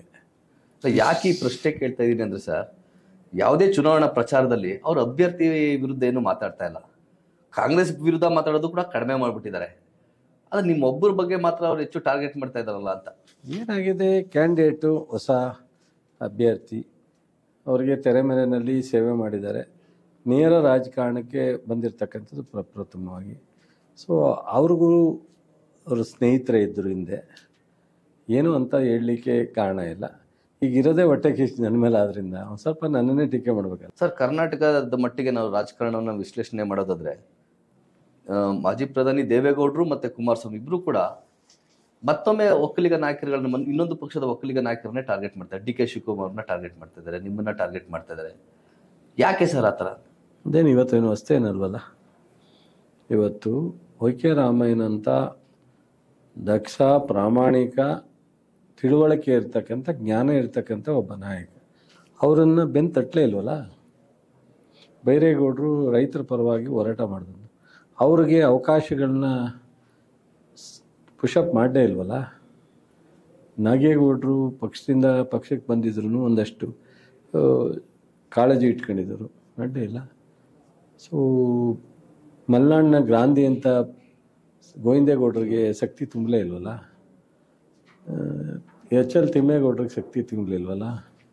ಸೊ ಎಷ್ಟು ಜನನ, ಬಹುಶಃ ಬಚ್ಚೇಗೌಡರು ಇರ್ಬೋದು, ನಮ್ಮ KR ಕೃಷ್ಣ ಇರ್ಬೋದು. ಸೊ ಎಷ್ಟು ಜನನ ಅವರು ಯಾರೋ ಅವ್ರ ಜೊತೆಲಿ ಉಳಿಲೇ ಇಲ್ವಲ್ಲ. ಯಾರೋ ಒಬ್ಬ ತಪ್ಪು ಮಾಡ್ಬೋದು, ಇಬ್ಬರು ತಪ್ಪು ಮಾಡ್ಬೋದು, ಎಷ್ಟು ಜನ ತಪ್ಪು ಮಾಡೋಕ್ಕೆ ಸಾಧ್ಯ? ಒಂದು ಹಂತಕ್ಕೆ ಮಂತ್ರಿಯಾಗಿ ಕೆಲಸ ಮಾಡಿದವರು ಒಕ್ಕಲಿಗರಲ್ಲಿ ಈ ಇಷ್ಟು 62ರಿಂದ ಅವರು ಇಲ್ಲಿವರೆಗೆ ರಾಜಕಾರಣ ಮಾಡಿದ್ದಾರೆ ದೇವೇಗೌಡರು. ಅವ್ರ ಜೊತೆಯಲ್ಲಿ ಇಲ್ಲಿವರೆಗೆ ಒಕ್ಕಲಿಗ ಈ ಭಾಗದ ನಾಯಕರುಗಳು, ಅಲ್ಟಿಮೇಟ್ ಇತ್ತೀಚಿನ ನಾಯಕರುಗಳು, ಅದರಲ್ಲೂ ಉಳಿದಿರೋರು GT ದೇವೇಗೌಡರು, ಪುಟ್ಟರಾಜ, ತಮ್ಮಣ್ಣ ಸಂಬಂಧಿಕರು. ಪುಟ್ಟರಾಜು 4 ಸಲ ಕಾಲಿಟ್ಟು ಹಿಂದಕ್ಕೆ ತಗೊಂಡಿದ್ದಾರೆ. GT ದೇವೇಗೌಡರು ಒಂದ್ಸಲ BJPಗೆ ಹೋಗಿ ಬಂದು ಹೋಗಲ್ಲ ಬೇಡವಾ ಇತ್ತೀಚೆಗೆ ಕೂಡ ಅವರು ದಳದಿಂದ ಬಾರಿ ದೂರ ಅಂತರ ಕಾಪಾಡ್ಕೊಂಡು ವಿರುದ್ಧ ಬಹಳಷ್ಟು ಆಕ್ರೋಶಗಳನ್ನು ವ್ಯಕ್ತಪಡಿಸಿದ್ದಾರೆ. ಕಾಂಗ್ರೆಸ್ಗೆ ಹೋಗ್ಬೇಕು ಅಂತಿದ್ದು ಬಿಟ್ಟಿದ್ದಾರೆ. ತಮ್ಮಣ್ಣವರು ಒಂದ್ಸಲಿ BJPಗೆ ಹೋಗಿ ಬಂದಿದ್ದಾರೆ, ಕಾಂಗ್ರೆಸ್ಸಲ್ಲಿ ಇದ್ರು ಮತ್ತು BJPಗೆ ಹೋದ್ರು ಮತ್ತು ಬಂದಿದ್ದಾರೆ. ಸೊ ಪುಟ್ಟರಾಜ್ ಒಬ್ಬರೇನೆ ಜನತಾ ದಳದಲ್ಲೇ ಎತ್ಕೊಂಡಿದ್ದಾರೆ. ಬಟ್ ಪುಟ್ಟರಾಜನ ಮನಸ್ಥಿತಿ ಅಲ್ಲಿಲ್ಲ. ಪಾಪ ನಾನೇನು ಅವ್ರನ್ನ ಟೀಕೆ ಮಾಡೋಕ್ಕೆ ಹೇಳ್ತಾ ಇಲ್ಲ. ಅವರು ಸಾಕಷ್ಟು ಪ್ರಯತ್ನ ಮಾಡಿದ್ರು, ಹೋಗ್ಲೋ ಬೇಡವೋ ಇರ್ಲೋ ಬೇಡವೋ ಅಂತ. ದೇವೇಗೌಡರಿಗೋಸ್ಕರ ಇದೀನಿ ಅಂತ ಹೇಳ್ಕೊಂಡಿದ್ದಾರೆ. ಅಂದ್ರೆ ದೇವೇಗೌಡರು ಅಥವಾ JDS ಪಕ್ಷದೊಳಗಡೆ ದೇವೇಗೌಡ ಕುಟುಂಬ ಬಿಟ್ಟು ಬೇರೆ ಯಾವುದೇ ಒಕ್ಕಲಿಗರಿಗೂ ಕೂಡ ಅಲ್ಲಿ ಬೆಳೆಯೋಕೆ ಅವಕಾಶ ಇಲ್ಲ ಅಂತ. ಆಗಿಲ್ವಲ್ಲ, ಆಗಲ್ಲ, ಅಥವಾ ಅವ್ರು ತೆಳ್ಳವ್ರು ಏನೋದಕ್ಕಿಂತ ಜೊತೆಗೆ ಆಗಲ್ವಲ್ಲ. ಆಗಲ್ಲ. ಎಲ್ಲಿದ್ದಾರೆ, ಯಾರಿದ್ದಾರೆ ತೋರಿಸಿ ಸರ್. ನಂದು ಇನ್ನೊಂದು, ರಿಟೈರ್ಡ್ ಆಗಿರೋ ಪೊಲಿಟಿಷಿಯನ್ ಯಾರಾದರೂ ಒಬ್ಬರು ಅದೇ ಪಕ್ಷದಲ್ಲಿ ಪ್ರಾರಂಭ ಮಾಡಿ ಅದೇ ಪಕ್ಷದಲ್ಲಿ ರಾಜ್ಯ ಮಟ್ಟಕ್ಕೂ ಬೆಳೆದು ಸೊ ರಾಜಕೀಯ ಅಂತ್ಯವನ್ನು ಅಲ್ಲೇ ಆಗಿರ್ತಕ್ಕಂಥದ್ದು ಯಾವ್ದಾರ ಹೆಸರು ನನಗೆ ಜ್ಞಾಪಕ ಇಲ್ಲ. ನೀವು ಯಾವ್ದಾರ ಹುಡುಕಿ ಹೇಳಿದ್ರೆ ನಾನು ನೋಡ್ತೀನಿ. ಸರ್ ನನಗೆ ಒಂದು ಪರ್ಸನಲ್ ಕ್ವಶನ್. ನೀವು ದೇವೇಗೌಡರ ಬಗ್ಗೆ ಭಾರಿ ಗೌರವ ಇಟ್ಕೊಂಡಿರೋರು, ಅವ್ರ ಬಗ್ಗೆ ಇವತ್ತು ಕೂಡ ಗೌರವದಿಂದ ಮಾತಾಡಿಸ್ತೀರಿ. ಆಮೇಲೆ ಸುದೀರ್ಘವಾಗಿ ತುಂಬ ಹತ್ತಿರದಿಂದ ಅವ್ರನ್ನ ನೋಡಿದಿರಿ. ಒಂದು ಕಾಲದಲ್ಲಿ ಈ ದೇಶಕ್ಕೆ ನರೇಂದ್ರ ಮೋದಿ ಪ್ರಧಾನಿ ಆದರೆ ದೇಶ ಬಿಡ್ತೀನಿ ಅಂತ ಹೇಳಿದವರು ಇವತ್ತಿನ ಚುನಾವಣಾ ಪ್ರಚಾರದಲ್ಲಿ ಪಕ್ಕ ಕುತ್ಕೊಂಡು ಭಾಷಣ ಮಾಡೋ ಅಂತ ಆ ದೃಶ್ಯವನ್ನು ನೋಡಿದಾಗ ನಿಮ್ಗೆ ಏನು ಅನ್ಸುತ್ತೆ ಸರ್ ಅಂತ? ಅದು ದೇವೇಗೌಡರು ದೊಡ್ಡವರಾದ್ರಿಂದ ನಾವು ಮಾತಾಡೋದು ತಪ್ಪಾಗುತ್ತೆ. ದೇವೇಗೌಡರು ಬಾಯಿಲವೆಲ್ಲ ಬರಬಾರ್ದು. ಈ ದೇಶ ದೇವೇಗೌಡರು ನೋಡೋದೇ ಬೇರೆ ರೀತಿಯಲ್ಲಿ. ಒಬ್ಬ ರೈತರ ನಾಯಕ, ಒಬ್ಬ ಮಾಜಿ ಪ್ರಧಾನಿ, ಅನುಭವಸ್ಥರು, ಸುದೀರ್ಘ ರಾಜಕಾರಣ, ಹೋರಾಟ, ಪ್ರಾಮಾಣಿಕತೆ ಎಲ್ಲನೂ ನೋಡಿದ್ದಾರೆ ಅವರಲ್ಲಿ. ಅವರು ಮಾತಿನ ಬದಲಾವಣೆನ ಎಕ್ಸ್ಪೆಕ್ಟ್ ಮಾಡಿರಲ್ಲ ರಾಜ್ಯದ ಜನ, ರಾಷ್ಟ್ರದ ಜನ. ಸೊ ಭಾಳ ಕಡ್ಡಿ ತುಕ್ಕಡಂಗೆ ಅವರನ್ನು ವಿರೋಧ ಮಾಡಿದವರು ಮೋದಿಯವ್ರನ್ನ. ಮೋದಿಯವ್ರ ಪ್ರಧಾನಿ ಆದರೆ ನಾನು ದೇಶ ಬಿಟ್ಟು ಹೋಗ್ತೀನಿ ಅಂತ ಭಾಳ ಕಠಿಣವಾಗಿ ಹೇಳಿದಂಥವ್ರು. ಅದೇ ದೇವೇಗೌಡರು ಈ ಪ್ರಪಂಚದ ಅತ್ಯಂತ ಉತ್ತಮವಾದಂಥ ನಾಯಕ ಅಂತೇಳಿ ಅವ್ರ ಬಾಯಲ್ಲಿ ಹೇಳೋದಿದೆಯಲ್ಲ. ಈಗ ನಾನು ಕೆಲವನ್ನ ಒಂದು ಪಾರ್ಟಿಲಿ ಇರ್ತೀವಿ, ಬಂದುಬಿಡ್ತೀವಿ, ಅಲ್ಲಿ ಟೀಕೆ ಮಾಡೋನಾಗ ಒಂದು ಸ್ವಲ್ಪ ಎಚ್ಚರಿಕೆಯನ್ನು ಮಾಡಿರ್ತೀವಿ, ಬಂದಾಗ ವಿರೋಧ ಪರ ಮಾಡ್ಬೇಕಾದ್ರೂ ಎಚ್ಚರಿಕೆಯನ್ನು ಮಾಡ್ತೀವಿ. ಯಾಕೆಂದರೆ ಒಂದೇ ನಾಲ್ಗೆನಲ್ಲಿ ಪದೇ ಪದೇ ಬದಲಾವಣೆ ಆದಾಗ ಜನ ನಮ್ಮನ್ನು ಬೇರೆ ರೀತಿಯಲ್ಲಿ ನೋಡ್ತಾರೆ ಅಂತ. ನಮ್ಮಂಥ ಸಾಮಾನ್ಯ ಜನ ಒಂದು ಸ್ವಲ್ಪ ತಪ್ಪು ಮಾಡಿದ್ರು. ಸರ್ ಒಂದು ಪ್ರಶ್ನೆ, ಈ ಚುನಾವಣೆ, ಮಂಡ್ಯ ಲೋಕಸಭಾ ಚುನಾವಣೆ ಫಲಿತಾಂಶ ನಾಳೆ ನಿಮ್ಮ ರಾಜಕೀಯ ಭವಿಷ್ಯದ ಮೇಲೆ ಏನಾದ್ರು ಪರಿಣಾಮ ಬೀರುತ್ತೆ ಅಂತ ಅನ್ಸುತ್ತಾನೆ? ಸರ್, ನಾನು ಮೊನ್ನೆ ಹಿಂದಿನ 2019ರಲ್ಲಿ ಕಾಂಗ್ರೆಸ್ ಮತ್ತು ಜನತಾದಳ ಅಲಯನ್ಸ್ ಆಗಿ ಚುನಾವಣೆಗೆ ಹೋಗಿದ್ರು. ಎರಡೂ ಪಕ್ಷ ಭಾಳ ಪ್ರಬಲವಾಗಿದ್ದಂಥ ಪಕ್ಷನೇ ಕಾಂಗ್ರೆಸ್ಸು ಮತ್ತು ಜನತಾದಳ. BJP ಅಷ್ಟು ಪ್ರಬಲ ಇರಲಿಲ್ಲ ಇಲ್ಲಿ. ಅದಾದ ಮೇಲೆ ಮೊನ್ನೆ ಪುಟ್ಟಣ್ಣ MLC ಚುನಾವಣೆಯಲ್ಲಿ ಬೆಂಗಳೂರು ರೂರಲಲ್ಲಿ ತುಂಬ ಎರಡೂ ಪ್ರಬಲ ಇದೆ. ಒಂದು BJPಗೆ ಅಲ್ಟಿಮೇಟ್ 28 ಕ್ಷೇತ್ರ ಟೌನೊಳಗಿದೆ, ಅಕ್ಕಪಕ್ಕನೂ ಇದೆ. ಜನತಾದಳನೂ ಬೆಂಗಳೂರು ಅಕ್ಕಪಕ್ಕ ರೂರಲಲ್ಲಿ ಪ್ರಬಲ ಇದೆ. ಸಿಂಗಲ್ ಕ್ಯಾಂಡಿಡೇಟ್ ಹಾಕೊಂಡು ಇದು ನಮಗೆ ಮುಂದಿನ ದಿಕ್ಸೂಚಿ ಪಾರ್ಲಿಮೆಂಟ್ಗೆ ಅಂತ ಅವರೇ ಹೋದರು. ಅಲ್ಲೂ ಜನ ತಿರಸ್ಕರಿಸಿದ್ದಾರೆ, ಇಲ್ಲೂ ತಿರಸ್ಕರಿಸಿದ್ದಾರೆ. ಸೊ ಈಗ BJP ಜೊತೆ ಹೋಗಿದ್ದಾರೆ. ಬಹುಶಃ ನಾವು ಜನತಾದಳ ಪೈಪೋಟಿ ಇರೋದು ಸತ್ಯ. BJP ಒಂದು ಹಂತಕ್ಕೆ ಪರವಾಗಿಲ್ಲ, ಬಟ್ ನಾನು ಕಳಪೆ ಮಾಡಲ್ಲ. ಬಟ್ ಆದರೆ ಅಂಥ ಮಟ್ಟಕ್ಕೆ ಕಾಂಗ್ರೆಸ್ಸು JDS ಇರೋ ಮಟ್ಟಕ್ಕಿದೆ ಅಂತ ಹೇಳೋಕ್ಕೆ ಅವ್ರು ಹೇಳ್ಕೋಬೋದು, ನಮ್ಮ ಅಶೋಕು, ಬಟ್ ನಾನು ಹೇಳೋಕ್ಕಾಗಲ್ಲ. ಬಟ್ ಇವತ್ತು ಅವ್ರ ಜೊತೆನಲ್ಲಿ ಸೇರಿರೋದ್ರಿಂದ ಬಹುಶಃ BJP ಬಗ್ಗೆ, ಹಿಂದೆ ಸುಮಲತಾರ ಬಗ್ಗೆ, ಯಡಿಯೂರಪ್ಪನ ಬಗ್ಗೆ, RSS ಬಗ್ಗೆ ಏನೆಲ್ಲ ಮಾತನಾಡಿದ್ದಾರೆ, ಮೋದಿ ಬಗ್ಗೆ ಇಡೀ ಕುಟುಂಬ ಟೀಕೆ ಮಾಡಿದೆ. ಅದೆಲ್ಲ ಜನ ಯೋಚನೆ ಮಾಡ್ತಾರಲ್ವ ಸರ್, ಸಹಜವಾಗಿ. ಸರ್, ನಂದು ಒಂದು ಪ್ರಶ್ನೆ ಏನಂತಂದ್ರೆ, ಈಗ ಆಯ್ತು, ಈಗ ಡಿಸ್ಟ್ರಿಕ್ಟ್ ಇನ್ಚಾರ್ಜ್ ಮಿನಿಸ್ಟರ್ ಆಗಿದ್ದೀರಿ, ನೀವು ಜನ ಕೊಡೋ ತೀರ್ಪನ್ನು ಗೌರವಿಸ್ತೀರಿ. ಬಹುಶಃ ಏನಾದರೂ ಈ ಚುನಾವಣೆಯಲ್ಲಿ ನಾನು ಗೆದ್ದು ಚಲುವರಾಯಸ್ವಾಮಿ ಅವ್ರನ್ನ ರಾಜಕೀಯ ಅಂತ್ಯವನ್ನು ಕಾಣಿಸ್ಬೇಕು, ಅವರೊಂದು ಪೊಲಿಟಿಕಲ್ ಸ್ಟ್ರೆಂತ್ನ ವೀಕ್ ಮಾಡಬೇಕು ಅನ್ನೋ ಉದ್ದೇಶಕ್ಕೇನೆ ಬಂದ್ಬಿಟ್ಟಿದ್ದಾರೆ ಅಂತ ಅನ್ಸುತ್ತಾ ನಿಮಗೆ? ಯಾಕಂದ್ರೆ ನೀವು ಆರಂಭದಲ್ಲಿ ಒಂದು ಮಾತಂದ್ರಿ, ನಾನು 1 ತಿಂಗಳು ಕೂಡ ಮಂತ್ರಿ ಆಗಿರಕ್ಕೆ ಅವನನ್ನ ಬಿಡಲ್ಲ ಅನ್ನೋ ಮಾತನ್ನ ಅವರು ವಲಯದಲ್ಲಿ ಮಾತಾಡ್ಕೊತಿದ್ರು ಅಂತ. ಬಹುಶಃ ಇದು ಸ್ಪರ್ಧೆ ಸೇಡಾ ಸರ್ ಅಂತ?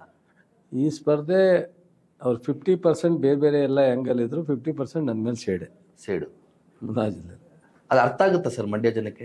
ಖಂಡಿತ ಗೊತ್ತಿದೆ, ಖಂಡಿತ ಗೊತ್ತಿದೆ. ಯಾಕಂದ್ರೆ ಇಲ್ಲೂ ಕೂಡ ಒಂದು ರೀತಿಯ JDS ನ ಕೇಡರ್ ಲೆವೆಲ್ ಯುವಕರು ಕುಮಾರಣ್ಣ ಅಂತ ಹೇಳ್ತಾರೆ, ಕುಮಾರಣ್ಣ ಅಂತ ಇರ್ತಾರೆ, ಚಲುವಣ್ಣ ಅನ್ನೋರು ಇದ್ದಾರೆ, ಸಿದ್ದರಾಮಯ್ಯ ಅನ್ನೋರು ಇದ್ದಾರೆ, DK ಅನ್ನೋರು ಇದ್ದಾರೆ. ನಮ್ಮ MLAಗಳಿಗೂ ವೈಯಕ್ತಿಕ ಅವ್ರದ್ದೇ ಆದಂಥ ವರ್ಚಸ್ ಇದೆ. ಸೊ ಇರಲಿ, ಅನ್ನಲಿ. ಕುಮಾರಣ್ಣ ಅನ್ನೋರನ್ನ ಪೂರ್ತಿ ನಾವು ಇಲ್ಲ ಅಂತ ಅನ್ನೋಕ್ಕಾಗಲ್ವಲ್ಲ. ಬಟ್ ಆದರೆ ಉತ್ತಮವಾದಂಥ ರಿಸಲ್ಟ್ ಬರುತ್ತೆ. ಸರ್, ಜನಕ್ಕೆ ನೀವು ಯಾವ ವಿಚಾರ ಇಟ್ಕೊಂಡು ಹೋಗ್ತಾ ಇದ್ದೀರಿ? ಈಗ ಪ್ರಚಾರದಲ್ಲಿ ಮಾತಾಡಬೇಕಾದ್ರೆ ನೀವು ಡೆವಲಪ್ಮೆಂಟ್ಗೆ ಹೆಚ್ಚು ಆದ್ಯತೆಯನ್ನು ಕೊಡ್ತಾ ಇದ್ದೀರಿ. ನೀವು ಹಿಂದೆ ಏನು ಮಾಡಿದ್ರಿ, ಈಗ ಏನು ಮಾಡ್ತಾ ಇದ್ದೀರಿ ಅಂತ. ಆದರೆ ವಿಪಕ್ಷದವರು, ಪ್ರತಿಪಕ್ಷದವರು ಮಂಡ್ಯದಲ್ಲಿ ಏನೂ ಆಗಿಲ್ಲ ಅಂತಂತ ಹೇಳ್ತಾರೆ, ಮಾಡಿದ್ದೆಲ್ಲ ನಾವು ಅಂತಂತ ಹೇಳ್ತಾರೆ. ಅವ್ರೇನು ಹೇಳಿಲ್ಲ ಹಂಗೆ, ನಾನು ಆಗೇ ಇಲ್ಲ ಅಂತ ಹೇಳಿದ್ದಾರೆ. ನನ್ನ ಕೈಯಿಂದ ಏನು ಕೆಲಸ ಮಾಡೋಕ್ಕಾಗಿಲ್ಲ, ಈಗ ಕೊಡಿ ಅವಕಾಶ ಮಾಡ್ತೀನಿ ಅಂತ ಹೋಗಿದ್ದಾರೆ. ಕಾವೇರಿ ಇಶ್ಯೂನ ನಗು ಬರುತ್ತೆ, ತೀರ್ಮಾನ ಆಗಿರೋ ಇಶ್ಯೂನ ನಾನು ತೀರ್ಮಾನ ಮಾಡ್ತೀನಿ ಅಂತಾರೆ. ಈಗ ಅವ್ರು ಮುಖ್ಯಮಂತ್ರಿಯಾಗಿ ಮಾಡದೇ ಇರೋದನ್ನ ಒಬ್ಬ ಲೋಕಸಭಾ ಸದಸ್ಯರಾಗಿ ಮಾಡ್ತೀನಿ ಅಂತಾರೆ. ಏನು ಪ್ರಯೋಜನ? ಸರ್, ಮೊನ್ನೆ ಯಡಿಯೂರಪ್ಪನವ್ರು ಇವತ್ತು ಕೂಡ ಮಾತಾಡಿದ್ದಾರೆ, ನೀವು ಕುಮಾರಸ್ವಾಮಿ ಅವ್ರನ್ನ ಗೆಲ್ಸಿದ್ರೆ ಕೇಂದ್ರ ಸಚಿವರನ್ನಾಗಿ ಮಾಡ್ತೀವಿ. ಆಯಿತು, ಸಚಿವನಾಗಿ ಮಾಡಿದ್ರೆ ಏನಾಯ್ತು ಸರ್? ಈಗ ಇಲ್ವಾ ಶೋಭಾ ಅವರು, ಈಗ ಇಲ್ವಾ ಪ್ರಹ್ಲಾದ್ ಜೋಶಿ? ಶೋಭಾ ಅವ್ರು ಈಗ ಮಂತ್ರಿ ಆಗಿದ್ರು, ಅವ್ರ ಕ್ಷೇತ್ರದಲ್ಲಿ ಗೋಬೇಕಂತ ಹೇಳಿ ಚಳುವಳಿ ಮಾಡೋ ಲೆವೆಲ್ ಆಗೋಯ್ತು. ಅಲ್ಲಿಂದ ಶಿಫ್ಟ್ ಮಾಡಿ ಇಟ್ಕೊಂಡಿದ್ದಾರೆ. ಕೂಬಾ ಅವ್ರಿಗೆ ಟಿಕೆಟ್ ಕೊಡಬೇಡಿ ಅಂತ ಕೂತಿದ್ರು, ಕೊಟ್ಟಿದ್ದಾರೆ. ಇದರಲ್ಲಿ ಸದಾನಂದ ಗೌಡ್ರಿಗೆ ಅರ್ಧಕ್ಕಿಂತ ತೆಗೆದವ್ರೆ. ಏನು ಇವ್ರಿಗೆ ಡಿಫರೆನ್ಸ್ ಏನು ಅವ್ರಿಗಿಂತ ಇವ್ರ ಮಂತ್ರಿ? ಸರ್, ನಾನು ಒಂದು ವೈಯಕ್ತಿಕವಾಗಿ ನಾನು ಜ್ಯೋತಿಷ್ಯ ಭವಿಷ್ಯ ಎಲ್ಲ ನಂಬಲ್ಲ, ಆದರೂ ಕೂಡ ನಿಮ್ಮ ಕಡೆಯಿಂದ ಒಂದು ಭವಿಷ್ಯನ ನಿರೀಕ್ಷೆ ಮಾಡ್ತಾ ಇದ್ದೀನಿ. ಈ ಎಲೆಕ್ಷನ್ಸ್ ಆದಮೇಲೆ ಈ BJP ಮತ್ತು JDS ಮೈತ್ರಿ ಮತ್ತು ಯಡಿಯೂರಪ್ಪ ಮತ್ತು ಕುಮಾರಸ್ವಾಮಿ ಅವರ ಪ್ರೀತಿ ಇವೆಲ್ಲ ಇರ್ತದ ಸರ್? ಹಂಗೇನೆ ಇರಲ್ಲ, ಇರಲ್ಲ. ಎಷ್ಟು ದಿನ ಇರ್ಬೋದು ಸರ್ ಆ ಥರ? ಚುನಾವಣೆ ರಿಸಲ್ಟ್ ಬಂದು ಬೆಳಿಗ್ಗೆನೇ ಇರಲ್ಲ. ಇರಲ್ಲ, ಖಂಡಿತ ಇರಲ್ಲ. ಯಾಕಂದ್ರೆ ಸರ್, ಕುಮಾರಸ್ವಾಮಿ ಅವರು ತುಂಬ ಹತ್ತಿರ ನೋಡಿರೋರು ನೀವು. ಖಂಡಿತ ಇರಲ್ಲ ಅನ್ನಲ್ಲ. ಅವರು ಈ ರಾಜ್ಯದ ಯಾವುದೇ ಲೀಡ್ರಿಗೂ ಅವರನ್ನು ಪ್ರೀತಿಯಿಂದ ಒಪ್ಕೊಂಡು ಅಲಯನ್ಸ್ ಆಗಿಲ್ಲ. ಇವರು ಕೇಂದ್ರಕ್ಕೆ ಹೋಗೋರೆ, ಕೇಂದ್ರದವ್ರಿಗೆ ಇವರು 64 ಬಂದಾಗ ಭಯ ಬಂದಿದೆ. ಯಡಿಯೂರಪ್ಪನವರು ಮತ್ತು ಮಗ ಮತ್ತು BJP ಲೀಡರ್ಶಿಪ್ಪಲ್ಲಿ ನಾವು 100 ಬರುತ್ತೆ, 90 ಬರುತ್ತೆ, 120 ಬರುತ್ತೆ ಅಂದ್ಕೊಂಡು ಅಸೆಂಬ್ಲಿಗೆ ಬಂದರು. ಆಗಲಿಲ್ಲ. ಈಗ ಅವ್ರ ಮೇಲೆ ವಿಶ್ವಾಸ ಹೋಗಿದೆ ಅವ್ರಿಗೆ. ಹಾಗಾಗಿ ಯಡಿಯೂರಪ್ಪನ ಮಗನಿಗೆ ಮತ್ತೊಂದು ಅವಕಾಶ ಕೊಟ್ಟಿದ್ದಾರೆ. ಯಡಿಯೂರಪ್ಪನ ತೆಗೆದಾಗ ಯಡಿಯೂರಪ್ಪನ ಮಗನಿಗೆ ಯಡಿಯೂರಪ್ಪನ ಶಕ್ತಿನೇ ಕೊಡಂಗಿದ್ರೆ ಯಡಿಯೂರಪ್ಪನ ತೆಗಿಬಾರ್ದಾಯಿತು. ತೆಗೆದ ಮೇಲೆ ಯಡಿಯೂರಪ್ಪನ ಮಗನ ಮಂತ್ರಿ ಮಾಡಬೇಕಾಗಿತ್ತು. ಆ ಕುಟುಂಬ ಇರಲಿ ರಾಜಕೀಯವಾಗಿ ಅಂತ ಕೊಡಲಿಲ್ಲ. ಆಮೇಲೆ ಅಧ್ಯಕ್ಷನ ಮಾಡಲಿಕ್ಕೆ 6 ತಿಂಗಳು ತಗೊಂಡ್ರು. ಯಾರನ್ನೂ ಮಾಡೋಕ್ಕಾಗದೇ ಇದ್ದಾಗ ಏನೋ ಅವ್ರಿಗೆ ಅನುಮಾನ ಬಂದು ನಾಯಕತ್ವದ ಕೊರತೆ ಆಗಿ ಯಡಿಯೂರಪ್ಪನ ಮಗನ ಕೊಟ್ಟಿದ್ದಾರೆ. ಈಗ ಕುಮಾರಸ್ವಾಮಿನ ರಾಜ್ಯದ ಯಾವುದೇ BJP ನಾಯಕರ ಮೂಲಕ ತಗೊಂಡಿಲ್ಲ, ನೇರವಾಗಿ ರಾಷ್ಟ್ರದ ನಾಯಕರು ತಗೊಂಡಿದ್ದಾರೆ ಅವ್ರನ್ನ. ಹೌದು. ಇವರು ಅವ್ರು ಹೇಳಿದ ಮೇಲೆ ಡಿಕ್ಟೇಟರ್ಶಿಪ್ ಇದೆ ಇಲ್ಲಿ. ಮೋದಿಯವರು ಅಮಿತ್ ಶಾ ಬಿಟ್ಟು ಏನೂ ತೀರ್ಮಾನ ಆಗಲ್ಲ. ಹಾಗಾಗಿ ತಗೊಂಡಿದ್ದಾರೆ ಅವರು. ಸರ್, ಈಗ ಕಡೆ ಪ್ರಶ್ನೆ, ಬಹುಶಃ ಜನರು ಈಗ ಮಂಡ್ಯದ ಮತದಾರನ ನೀವು ಸ್ವಾಭಿಮಾನಿ ಅಂತಂದ್ರೆ, ಚುನಾವಣೆಗಳ ಪ್ರತಿ ಚುನಾವಣೆಯಲ್ಲೂ ಕೂಡ ಮಂಡ್ಯದಲ್ಲಿ ಸ್ವಾಭಿಮಾನಕ್ಕೆ ಇದುವರೆಗೆ ಗೆಲುವು ಸಿಕ್ಕಿರೋದು. ಈ ಚುನಾವಣೆಯಲ್ಲಿ ನೀವು ಸ್ವಾಭಿಮಾನ ವರ್ಸಸ್ ಸ್ವಾರ್ಥ ಅಂತ ಏನಾದರೂ ನೀವು ಅವರು ಒಂದು ನನ್ನ ಮೇಲೆ ದ್ವೇಷಕ್ಕೆ ಬಂದಿದ್ದಾರೆ, ಇನ್ನೊಂದು ಈ ಜಿಲ್ಲೆಯಲ್ಲಿ ಅವರ ಅಸ್ತಿತ್ವ ಕಳ್ಕೊತಾ ಇದ್ದಾರೆ. ಅವರ ಮಾಜಿ ಶಾಸಕರುಗಳ ಮೇಲೆ ಅವರು ಯಾರ ಮೇಲೂ ಅವರು ಬಹುಶಃ ನಂಬಿಕೆ ಇಲ್ಲ ಅಂತ ಕಾಣುತ್ತೆ. ಪಕ್ಷ ಕಟ್ತಾರೆ ಅಂತ ನಂಬಿಕೆ ಇಲ್ಲ ಅಂತ ಕಾಣುತ್ತೆ. ಅದಕ್ಕೋಸ್ಕರ ಬಂದಿದ್ದಾರೆ ಅಷ್ಟೇ. ಅದು ಬಿಟ್ಟರೆ ಇನ್ನೇನು ಉದ್ದೇಶ ಅಲ್ಲ. ಅವರು ಒಂದು ಕಡೆ ಶಾಸಕರಾಗಿತ್ಕೊಂಡು ಲೋಕಸಭಾ ಸದಸ್ಯರಾಗಿ ಮಂತ್ರಿ ಆಗೋದಕ್ಕಿಂತ ಕೇಂದ್ರದಲ್ಲಿ ಒಂದು ಶಾಸಕಾಂಗ ಪಕ್ಷದ ನಾಯಕರಾಗಿ ಮಾಜಿ ಮುಖ್ಯಮಂತ್ರಿಯಾಗಿ ಈ ರಾಜ್ಯದ ಜನರ ಪರವಾಗಿ ಕೆಲಸ ಮಾಡಲಿಕ್ಕೆ 100ರಷ್ಟು ಅವಕಾಶ ಇದೆ. ಸರ್, JDSದು ಚಿಹ್ನೆ ತೆನೆಯುತ್ತ ಮಹಿಳೆ, ಅದು ತೆನೆಯುತ್ತ ಮಹಿಳೆ ಅಂತ ಮಹಿಳೆಯನ್ನೇ ಗುರುತಾಗಿಟ್ಕೊಂಡು ರಾಜಕಾರಣ ಮಾಡಿದಂಥ ಕುಮಾರಸ್ವಾಮಿ ಅವರು ಗ್ಯಾರಂಟಿ ಇಶ್ಯೂಸ್ಗಳು ಬಂದಾಗ ಗ್ಯಾರಂಟಿಯಿಂದ ದುಡ್ಡು ತಗೋತಾ ಮಕ್ಕಳು ದಾರಿ ತಪ್ಪಿಡ್ತಾ ಇದ್ದಾರೆ ಅನ್ನೋ ಮಾತನ್ನು ಹೇಳ್ತಾರೆ ಅವರು. ಬಹುಶಃ ಒಬ್ಬ ಮುಖ್ಯಮಂತ್ರಿಯಾಗಿ ಅವರು ಕೂಡ ಅನೇಕ ಯೋಜನೆಗಳ ಜನಪರ ಯೋಜನೆಗಳನ್ನು ಅವರು ಮುಖ್ಯಮಂತ್ರಿ ಆಗಿದ್ದಾಗ ತಂದಿರ್ಬೋದು. ಅದಕ್ಕೆ ಹೆಣ್ಮಕ್ಳು 2,000 ರೂಪಾಯಿ ಇಸ್ಕೊಂಡು ಹೆಣ್ಮಕ್ಳು ದಾರಿ ತಪ್ಪೋತಾರೆ ಅನ್ನೋ ಮಾತು ಎಷ್ಟು ಮಟ್ಟಿಗೆ ಈ ಸಮಾಜದಲ್ಲಿ ಒಳ್ಳೆಯ ಸಂದೇಶನ ಕೊಡೋಕೆ ಸಾಧ್ಯ ಸರ್? ತುಂಬ ಒಬ್ಬ ಜನಪ್ರತಿನಿಧಿಗಳಾಗಿದ್ದವರು, ಒಬ್ಬ ಮಾಜಿ ಮುಖ್ಯಮಂತ್ರಿ ದೇವೇಗೌಡರು ಇದನ್ನು ಖಂಡಿಸ್ಬೇಕಾಗಿತ್ತು. ದೇವೇಗೌಡರೇ ಖಂಡಿಸ್ಬೇಕಾಗಿತ್ತು, ಬೇರೆಯವರಲ್ಲ. ದೇವೇಗೌಡರೇ ಖಂಡಿಸ್ಬೇಕಾಗಿತ್ತು. ಮತ್ತು ಅವರು ಒಬ್ಬ ರೈತ ಮಹಿಳೆಗೆ ಇದಕ್ಕಿಂತ ಕೆಟ್ಟದಾಗಿ ಮಾತಾಡಿದರು ಬೆಳಗಾಂನ. ಮೊನ್ನೆ ಸುಮಲತಾ ಅವರಿಗೆ ಅದಕ್ಕಿಂತ ಕೆಟ್ಟದಾಗಿ ಮಾತಾಡಿದರು. ಆ ಡ್ಯಾಮ್ ಏನೋ ಬಿರುಕು ಬಿಡ್ತಾ ಇದೆ, ಇದ್ರದ್ದು ಅಲ್ಲೇ ಹೋಗಿ ಮಲ್ಕೊಳ್ಳಿ ಅಂತ, ಅಡ್ಡಡ್ಡ ಮಲಿಕೊಳ್ಳಿ ಅಂತ. ರಮ್ಯ ಅವ್ರು ನಿಂತಾಗ್ಲೂ ಕೆಟ್ಟದಾಗಿ ಮಾತಾಡ್ಸಿದ್ರು. ಇವತ್ತು ಮಹಿಳೆಯರ ಬಗ್ಗೆ ಅವರೇ 2018ರಲ್ಲಿ ಚುನಾವಣೆ ಗೆಲ್ಲೋ ಟೈಮ್ನಲ್ಲಿ ಸ್ಕೀಮ್ಗಳು ಅನೌನ್ಸ್ ಮಾಡಿದರು. ಮಹಿಳಾ ಎಲ್ಲ ಸ್ವಸಹಾಯ ಸಂಘಗಳ ಸಾಲ ಮನ್ನಾ ಮಾಡ್ತೀನಿ ಅಂತ. ಎಲ್ಲ ನೀವು ಇಟ್ಟಿರೋ ಚಿನ್ನದ ಗಿರಿವಿ ಅಂಗಡಿನಲ್ಲಿ ಬಿಡಿಸ್ಕೊಡ್ತೀನಿ ಅಂತ ಹೇಳಿದರು. ಏನೂ ಮಾಡಲಿಲ್ಲ. ಈಗ ಅವರಿಗೆ ನಮ್ಮ 5 ಸ್ಕೀಮ್ಗಳು ತುಂಬ ನಡ್ಕ ಉಂಟಾಗಿದೆ. ಅದರಿಂದ ಆದರೆ ಅವ್ರು ಇಂಥ ಮಾತಾಡಬಾರ್ದಾಯ್ತು. ಸರ್, ಕಡೆಯದಾಗಿ ನೀವು ನಿಮ್ಮ ಮಂಡ್ಯ ಸ್ವಾಭಿಮಾನಿ ಮತದಾರರಿಗೆ ಕಡೆಯದಾಗಿ ನೀವು ಹೇಳುವಂಥದ್ದು ಇಷ್ಟೆಲ್ಲ ರಾಜಕೀಯದ ನೋಡಾದ್ಮೇಲೆ ಜನರ ಬಗ್ಗೆ ತುಂಬ ನಂಬಿಕೆ ಇಟ್ಕೊಂಡಿದ್ದೀರಿ, ಮಂಡ್ಯ ಜನ ದಡ್ರಲ್ಲ ಅನ್ನೋ ಮಾತನ್ನು ಹೇಳ್ತಾ ಇದ್ದೀರಿ. ಕಡೆಯದಾಗಿ ಈ ಸಂದರ್ಶನದ ಅಂತಿಮವಾಗಿ ನೀವು ಚುನಾವಣೆಗೆ ಸಂಬಂಧಪಟ್ಟ ಒಂದು ಕೊಡ್ಬೋದಂತ ಒಂದು ದೊಡ್ಡ ಮೆಸೇಜ್ ಏನು? ಏನಿಲ್ಲ, ನಾನು ಅಂದ್ಕೊಂಡಿದ್ದೀನಿ ಮಂಡ್ಯ ಜನಕ್ಕೆ ಮಂಡ್ಯ ಸ್ವಾಭಿಮಾನ ಭಾಳ ಮುಖ್ಯವಾಗಿರ್ತದೆ ಮತ್ತು ಅಭಿವೃದ್ಧಿ ಮತ್ತು ಜನರ ಸಮಸ್ಯೆ. ಕಳೆದ 1999ರಿಂದ ಇಲ್ಲಿವರೆಗೆ ಬಹುಶಃ 50 ತಿಂಗಳಷ್ಟೇ ಈ ಜಿಲ್ಲೆಯ ಒಬ್ಬ ಶಾಸಕ ಉಸ್ತುವಾರಿ ಸಚಿವನಾಗಿರೋದು. 24 ವರ್ಷದಲ್ಲಿ 4 ವರ್ಷ ಜಿಲ್ಲಾ ಉಸ್ತುವಾರಿ ಸಚಿವನಾಗಿ ಕೆಲಸ ಮಾಡಿರೋ ಅವಕಾಶ ಸಿಕ್ಕಿದೆ. ಈಗ ಮತ್ತೆ ನನಗೆ ಸಿಕ್ಕಿ 11 ತಿಂಗಳು ಕೆಲಸ ಮಾಡಿದ್ದೀನಿ. ಪೂರ್ಣ ಪ್ರಮಾಣದಲ್ಲಿ 4 ವರ್ಷ ಈ ಜಿಲ್ಲೆಯ ಅಭಿವೃದ್ಧಿ ಮಾಡಬೇಕು ಅಂತಿದ್ದೀನಿ. ನಮ್ಮ ಶಾಸಕರೆಲ್ಲ ಒಗ್ಗಟ್ಟಾಗಿದ್ದೀವಿ. ನಮಗೆ ಯಾವುದೇ ಡಿಸ್ಟರ್ಬ್ ಆಗದಂಗೆ ನಮ್ಮ ಅಭ್ಯರ್ಥಿಯನ್ನು ಗೆಲ್ಲಿಸ್ಕೊಟ್ಟು ಈ ಜಿಲ್ಲೆಯ ಅಭಿವೃದ್ಧಿಗೆ ಪೂರಕವಾಗಿ ಆಶೀರ್ವಾದ ಮಾಡ್ತಾರೆ ಅನ್ನೋ ನಂಬಿಕೆ ಇದೆ. ಮತ್ತು ಬೇರೆ ಯಾರನ್ನೂ ಇಲ್ಲಿವರೆಗೆ ಸ್ವತಂತ್ರದಿಂದ ಇಲ್ಲಿವರೆಗೆ ಅವಕಾಶ ಮಾಡಿಕೊಟ್ಟಿಲ್ಲ ಹೊರಗಡೆಯವರಿಗೆ. ಅದನ್ನೂ ಸಹ ಸ್ವಲ್ಪ ನಾವು ಜನರನ್ನು ಅಷ್ಟು ಸುಲಭವಾಗಿ ಅವಕಾಶ ಮಾಡ್ತಾರೆ ಅಂದ್ಕೊಂಡಿಲ್ಲ. ಬಟ್ಟು ಚಂದ್ರು ಅವರಿಗೆ ಅದೃಷ್ಟ ಇದೆ. ಅವರನ್ನು ಏಕಾಏಕಿ ಒಪ್ಪಿದ್ದಾರೆ ಜನ. ಪಕ್ಷ ಲೀಡರ್ಗಳು, ಶಾಸಕರು, ಮತದಾರರು, ಪಕ್ಷದ ಮುಖಂಡರುಗಳು ಏಕಾಏಕಿ ಅವ್ರು ಬಂದ ತಕ್ಷಣ ಅವ್ರನ್ನ ಅಕ್ಸೆಪ್ಟ್ ಮಾಡಿದ್ದಾರೆ. ಅದು ಒಂದು ಅವ್ರ ಗೆಲುವಿಗೆ ಭಾಳ ಪ್ರಮುಖವಾದದ್ದು. ನಾನಂತೂ ಪಣ ತೊಟ್ಟಿದ್ದೀನಿ. ಮುಂದೆ ರಾಜಕಾರಣ ಏನಾಗುತ್ತೆ ಗೊತ್ತಿಲ್ಲ. ಈ 4 ವರ್ಷದಲ್ಲಿ ಒಂದು ಭಾಳ ಬದಲಾವಣೆಯನ್ನು ಮಂಡ್ಯ ಜಿಲ್ಲೆಯಲ್ಲಿ 8 ಲೋಕಸಭಾ ಕ್ಷೇತ್ರ, ಅದರಲ್ಲೂ 7 ತಾಲೂಕಿನಲ್ಲಿ ಶಾಶ್ವತವಾದಂಥ ಅನೇಕ ಯೋಜನೆಗಳನ್ನ ನಾನು ಪ್ರಾರಂಭ ಮಾಡಬೇಕು ಅನ್ನೋ ತೀರ್ಮಾನಕ್ಕೆ ಬಂದಿದ್ದೀನಿ. ನನ್ನ ಆರೋಗ್ಯವನ್ನು ಲೆಕ್ಕಿಸ್ತಲೇ ನಾನು ಏನೇ ಒತ್ತಡ ಇದ್ದರೂ ಸಾರ್ವಜನಿಕರ ಸಮಸ್ಯೆ, ಈಗ ಏನೇನೋ ರೆವಿನ್ಯೂ ಇಲಾಖೆಯಲ್ಲಿದೆ, 100 ಸಮಸ್ಯೆ ಇದೆ, ಮನೆಗೆ ಹೋಗಿ ಅವರ ಸಮಸ್ಯೆಯನ್ನು ಬಗೆಹರಿಸುವಂಥ ಮಟ್ಟಕ್ಕೆ ಕೈ ಹಾಕಿದ್ದೀನಿ ನಾನು ರೆವಿನ್ಯೂ ಇಲಾಖೆಗೆ. ಅದು ಬಗರಹುಕುಂ ಇರ್ಬೋದು, RTC ಕರೆಕ್ಷನ್ ಇರ್ಬೋದು, ಸಾಗುವಳಿ ಚೀಟಿ ಕೊಡೋದಿರ್ಬೋದು, ಭೌತಿಕತೆ ಇರ್ಬೋದು, ಎಲ್ಲವನ್ನು ₹1 ದುಡ್ಡನ್ನು ಕೊಡದಲ್ಲೇ, ತಹಸೀಲ್ದಾರ್ ಆಫೀಸ್ ಮುಂದೆ ನಿಲ್ದಲೆ, DC ಆಫೀಸ್ ಮುಂದೆ ನಿಲ್ದಲೆ, AC ಆಫೀಸ್ ಮುಂದೆ ನಿಲ್ದಲೆ ರೆವಿನ್ಯೂ ಇಲಾಖೆನ ಮಾಡಿಸ್ಬೇಕು ಅಂತ. ಪೊಲೀಸ್ ಇಲಾಖೆಯಲ್ಲೂ ಅಷ್ಟೇ ಕ್ರಿಮಿನಲ್ ಕೇಸು ಬಿಟ್ಟು ಸಿವಿಲ್ ಕೇಸಸ್ಸನ್ನು ಆದಷ್ಟು ಪರ್ಸನಲ್ಲಾಗಿ ತೊಗೊಂಡು ತೀರ್ಮಾನವನ್ನು ಪೊಲೀಸ್ ಇಲಾಖೆ ಮಾಡಬೇಕು ಅಂತ ಮಾಡಿದ್ದೀವಿ. ಜೊತೆಗೆ ಅಭಿವೃದ್ಧಿ ವಿಚಾರದಲ್ಲಿ ಇಡೀ ಜಿಲ್ಲೆಯಲ್ಲಿ ಸಂಪರ್ಕವನ್ನು, ನೀರಾವರಿ ಸೌಲಭ್ಯವನ್ನು, ಆಸ್ಪತ್ರೆ, ಶಿಕ್ಷಣ ಮತ್ತು ಒಂದಷ್ಟು ಉದ್ಯೋಗ ಅವಕಾಶಗಳು, ಕುಡಿಯೋ ನೀರಿನ ವ್ಯವಸ್ಥೆ, ಇದನ್ನೆಲ್ಲ 4 ವರ್ಷದಲ್ಲಿ ಕಂಪ್ಲೀಟ್ ಮಾಡಿ. ವೀಕ್ಷಕರೇ, ಇಷ್ಟೊತ್ತು ನಾವು ಮಂಡ್ಯ ಜಿಲ್ಲಾ ಉಸ್ತುವಾರಿ ಸಚಿವರು, ರಾಜ್ಯ ಕೃಷಿ ಸಚಿವರ ಜೊತೆ ನಾವು ಮಾತಾಡಿದ್ವಿ. ಮಂಡ್ಯ ಲೋಕಸಭಾ ಚುನಾವಣೆಗೆ ಸಂಬಂಧಪಟ್ಟಂತೆ ಈ ಬಾರಿ ಮಂಡ್ಯದ ಜನ ಕಣ್ಣೀರಿಗೆ ಕೈ ಹಿಡಿಯೋದಿಲ್ಲ, ಕೆಲಸಕ್ಕೆ ಕೈ ಹಿಡಿತಾರೆ. ಹಾಗಾಗಿ ಮಂಡ್ಯ ಅವರು ಸ್ವಾಭಿಮಾನಿಗಳು ಅನ್ನುವಂಥ ಮಾತನ್ನ ತುಂಬಾ ಸ್ಪಷ್ಟವಾಗಿ ಹೇಳ್ತಾ ಇದ್ದಾರೆ. ನಾನು ರಾಜಕೀಯದಲ್ಲಿ ಎಷ್ಟು ದಿನ ಇರ್ತೀನೋ ಗೊತ್ತಿಲ್ಲ, ಆದರೆ ನಾನು ಮಂಡ್ಯದ ರಾಜಕಾರಣವನ್ನೇ ಬದಲಾಯಿಸುವ ರೀತಿಯಲ್ಲಿ, ಮಂಡ್ಯದ ಭವಿಷ್ಯವನ್ನೇ ಬದಲಾಯಿಸುವ ರೀತಿಯಲ್ಲಿ ಅಭಿವೃದ್ಧಿಯ ತತ್ತ ನಾನು ಮಂಡ್ಯನ ತೆಗೆದುಕೊಂಡು ಹೋಗ್ತೀನಿ ಅನ್ನೋ ಮಾತನ್ನು ಹೇಳಿದ್ದಾರೆ. 100 ಕನಸುಗಳ ಬಗ್ಗೆ ಮಾತಾಡಿದ್ದಾರೆ, ರಾಜಕೀಯ ಜಂಜಾಟಗಳ ಬಗ್ಗೆ ಮಾತಾಡಿದ್ದಾರೆ, ಅವರ ನೋವನ್ನ ಎಕ್ಸ್ಪ್ರೆಸ್ ಮಾಡ್ಕೊಂಡಿದ್ದಾರೆ. ಅವರ ಎಲ್ಲ ಆಶಯಗಳು ಕೂಡ ಈ ವಾಹಿನಿಯ ಮೂಲಕ ಈಡೇರಲಿ ಅಂತ ಹೇಳಿ ಅವ್ರು ನಮ್ಮ ಸಂದರ್ಶನಕ್ಕೆ ಬಂದು ಅವರ ಮನದಾಳದ ಮಾತುಗಳನ್ನ ನಮ್ಮ ಜೊತೆ ಕೂತ್ಕೊಂಡು ಹಂಚ್ಕೊಂಡಿದ್ದಕ್ಕೆ ಅವ್ರಿಗೆ ನಾನು ವಾಹಿನಿಯ ಎಲ್ಲ ಸಿಬ್ಬಂದಿಗಳ ಪರವಾಗಿ ನಾನು ಕೃತಜ್ಞತೆಗಳು ಸಲ್ಲಿಸ್ತೇನೆ. Sir, thank you.